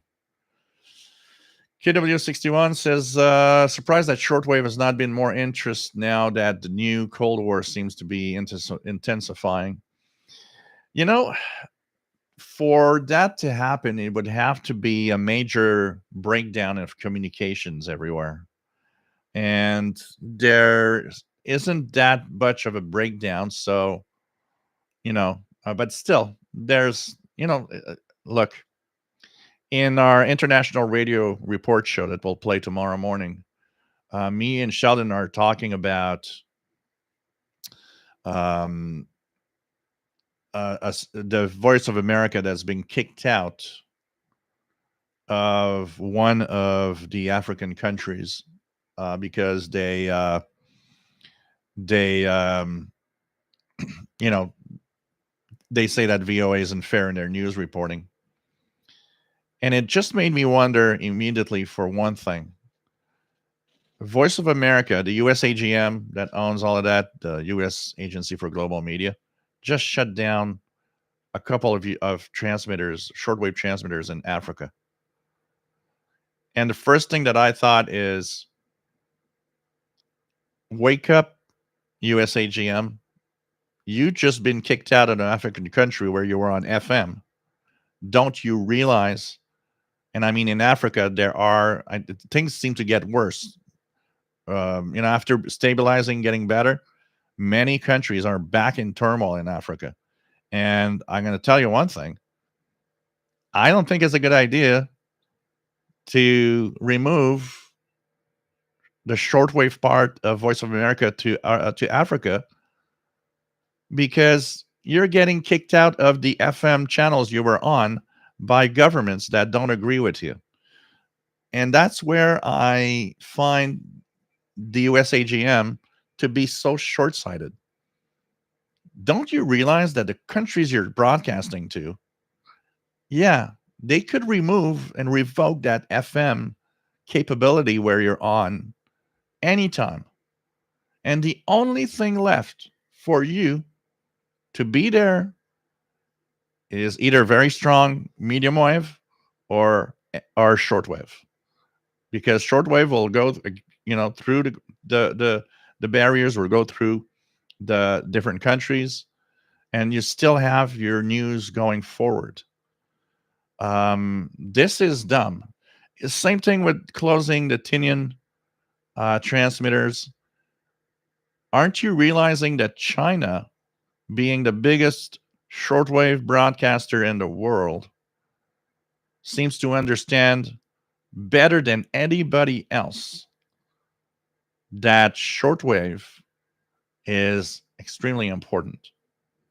Yet, once again, you got the U.S. Agency for Global Media that says, "Oh no, we'll cut the budgets, and we don't need that anymore."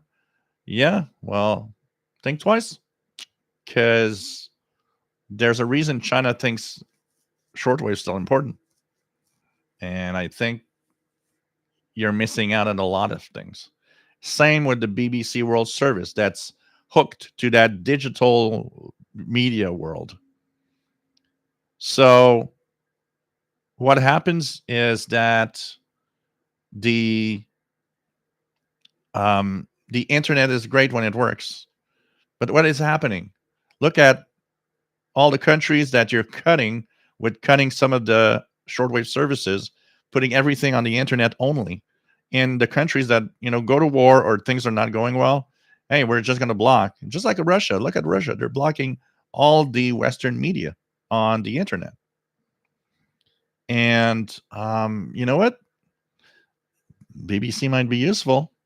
There might be some broadcasts that could be useful to a lot of people. I can tell you that. So, Kev Michael, the Tinian transmitter site for all that was Radio Free Asia and everything, Voice of America, shut down. They're dismantling everything. So, Matt, yeah, Russia and China have made big inroads into Africa at the expense of USA and Europe. It's a complicated topic. Shortwave broadcasts in French and Hausa remain important. Definitely, definitely. I had seen a documentary about how China is getting really big with Africa. Of course, they're getting all they need, all the metals that they need. The more they get there, it's like, oh, look, we're friendly Chinese. We have money for you. Yeah, and you're going to have a lot of other stuff coming back to you with all of that. So, this is something I can't understand. when you remove one of the only way that all of these voices can be heard, so you know what's happening, um, that balance we have in the world is partly maintained with news outlets that can deliver news where people don't have any news. And if you remove that, the only news left is from your own government or your whoever's controlling all of the media in the country you live in. And now you become somebody that's only educated with local news, which is never good. Never good. You want to have other countries, other media from outside also tell you their way of thinking. Shortwave has often been, somewhat political and ideologic and giving a country's view. Well, I know one thing is my personal view of what's happening now in the news everywhere, local and around the world, is based on I've had news from so many sources. I made my own idea now of what news is all about. So I don't know. It's something that I'm very wary of. I find it sad that because of dollars, because it's all a money thing, and shortwave is definitely one of the most expensive ways of delivering news. Yet, think about what those dollars are helping out in so many countries where everything's blocked. Look at Afghanistan. We have stories every week. We'll have another one tomorrow on the International Radio Report, where someone related to a radio station has suddenly disappeared mysteriously. Why? Because it broadcast things that are not apparently um, in accordance to the rules of the new government, the Taliban's in Afghanistan. Well, how do you get news to them if you want to have people listening in? Shortwave or strong medium wave stations that make it across the border. I think there's people missing out somewhere. I don't know what's happening. I think we got to stop. I say it all the time. We've got to stop putting news and broadcasting news only on a dollar aspect. We're spending millions here. Why are we doing that? Stop thinking about dollars and start thinking about the broadcasts you're doing are super important. Unfortunately, there's really a short-sightedness there where people are just, I don't know, they miss out on something. It's crazy.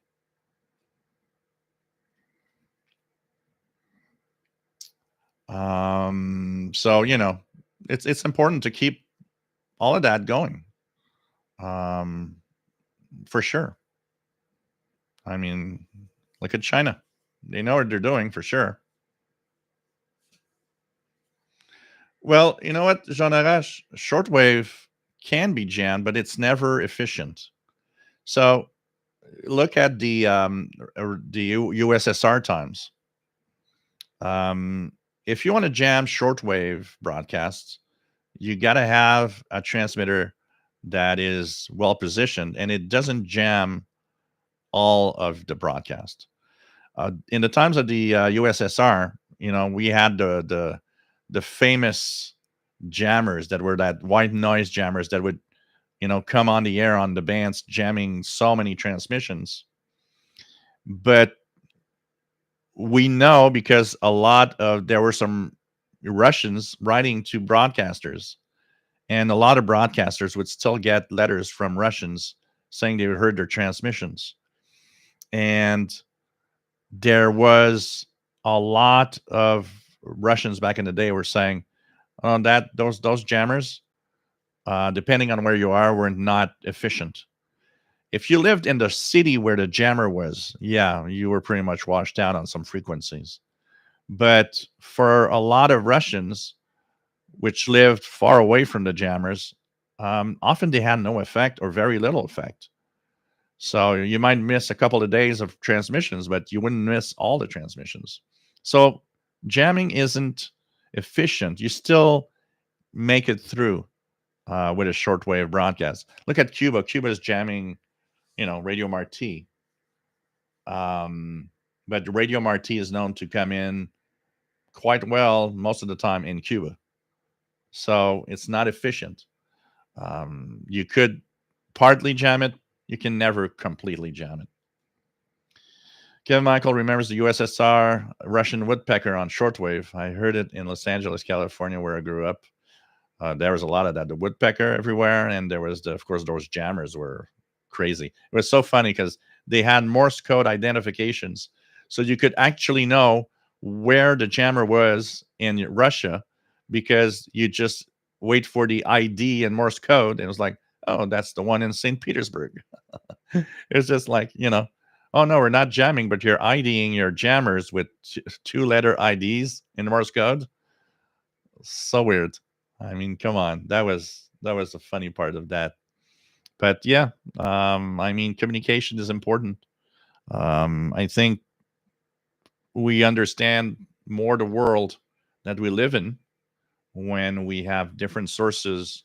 I know that shortwave and the news that I heard from all around the world, um, opened my eyes to a lot of stuff and balances much better all the news that I hear today, which I think is important. You can't listen to one network only. You're missing out on the whole picture. And there's too much of that happening, unfortunately.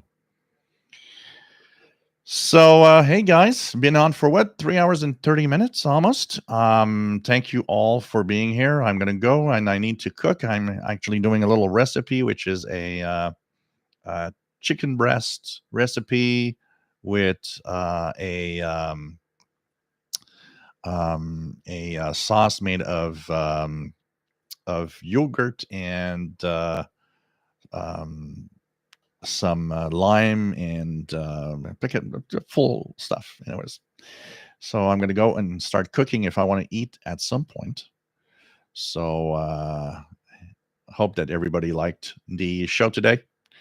Thank you, Paul Ashwin. Nice to have you here. Thank you all for being here as usual. We'll be back next Saturday. Yep, every Saturday. Don't forget. Thanks so much for being here as usual. Thank you to all of you that have donated to the channel today. Much appreciated. It's always fun to be here. And we'll be back next Saturday, guys, at the 2000 hours UTC time. I might take out my QSL cards. I got a little bit of requests from people that want to me to go back a little bit into the QSL cards of the day. So if you guys want to see that, might go back into I'm gonna take out the QSL cards a little bit and talk about some of the stations, and maybe we do a mix, like QSL cards of the day and audio clips or interval signals. That could be a fun mix, going back in time a little. So take care. Have a great week. Stay safe, everyone. And see you next Saturday, 20 hours Universal Time. Love you all, guys.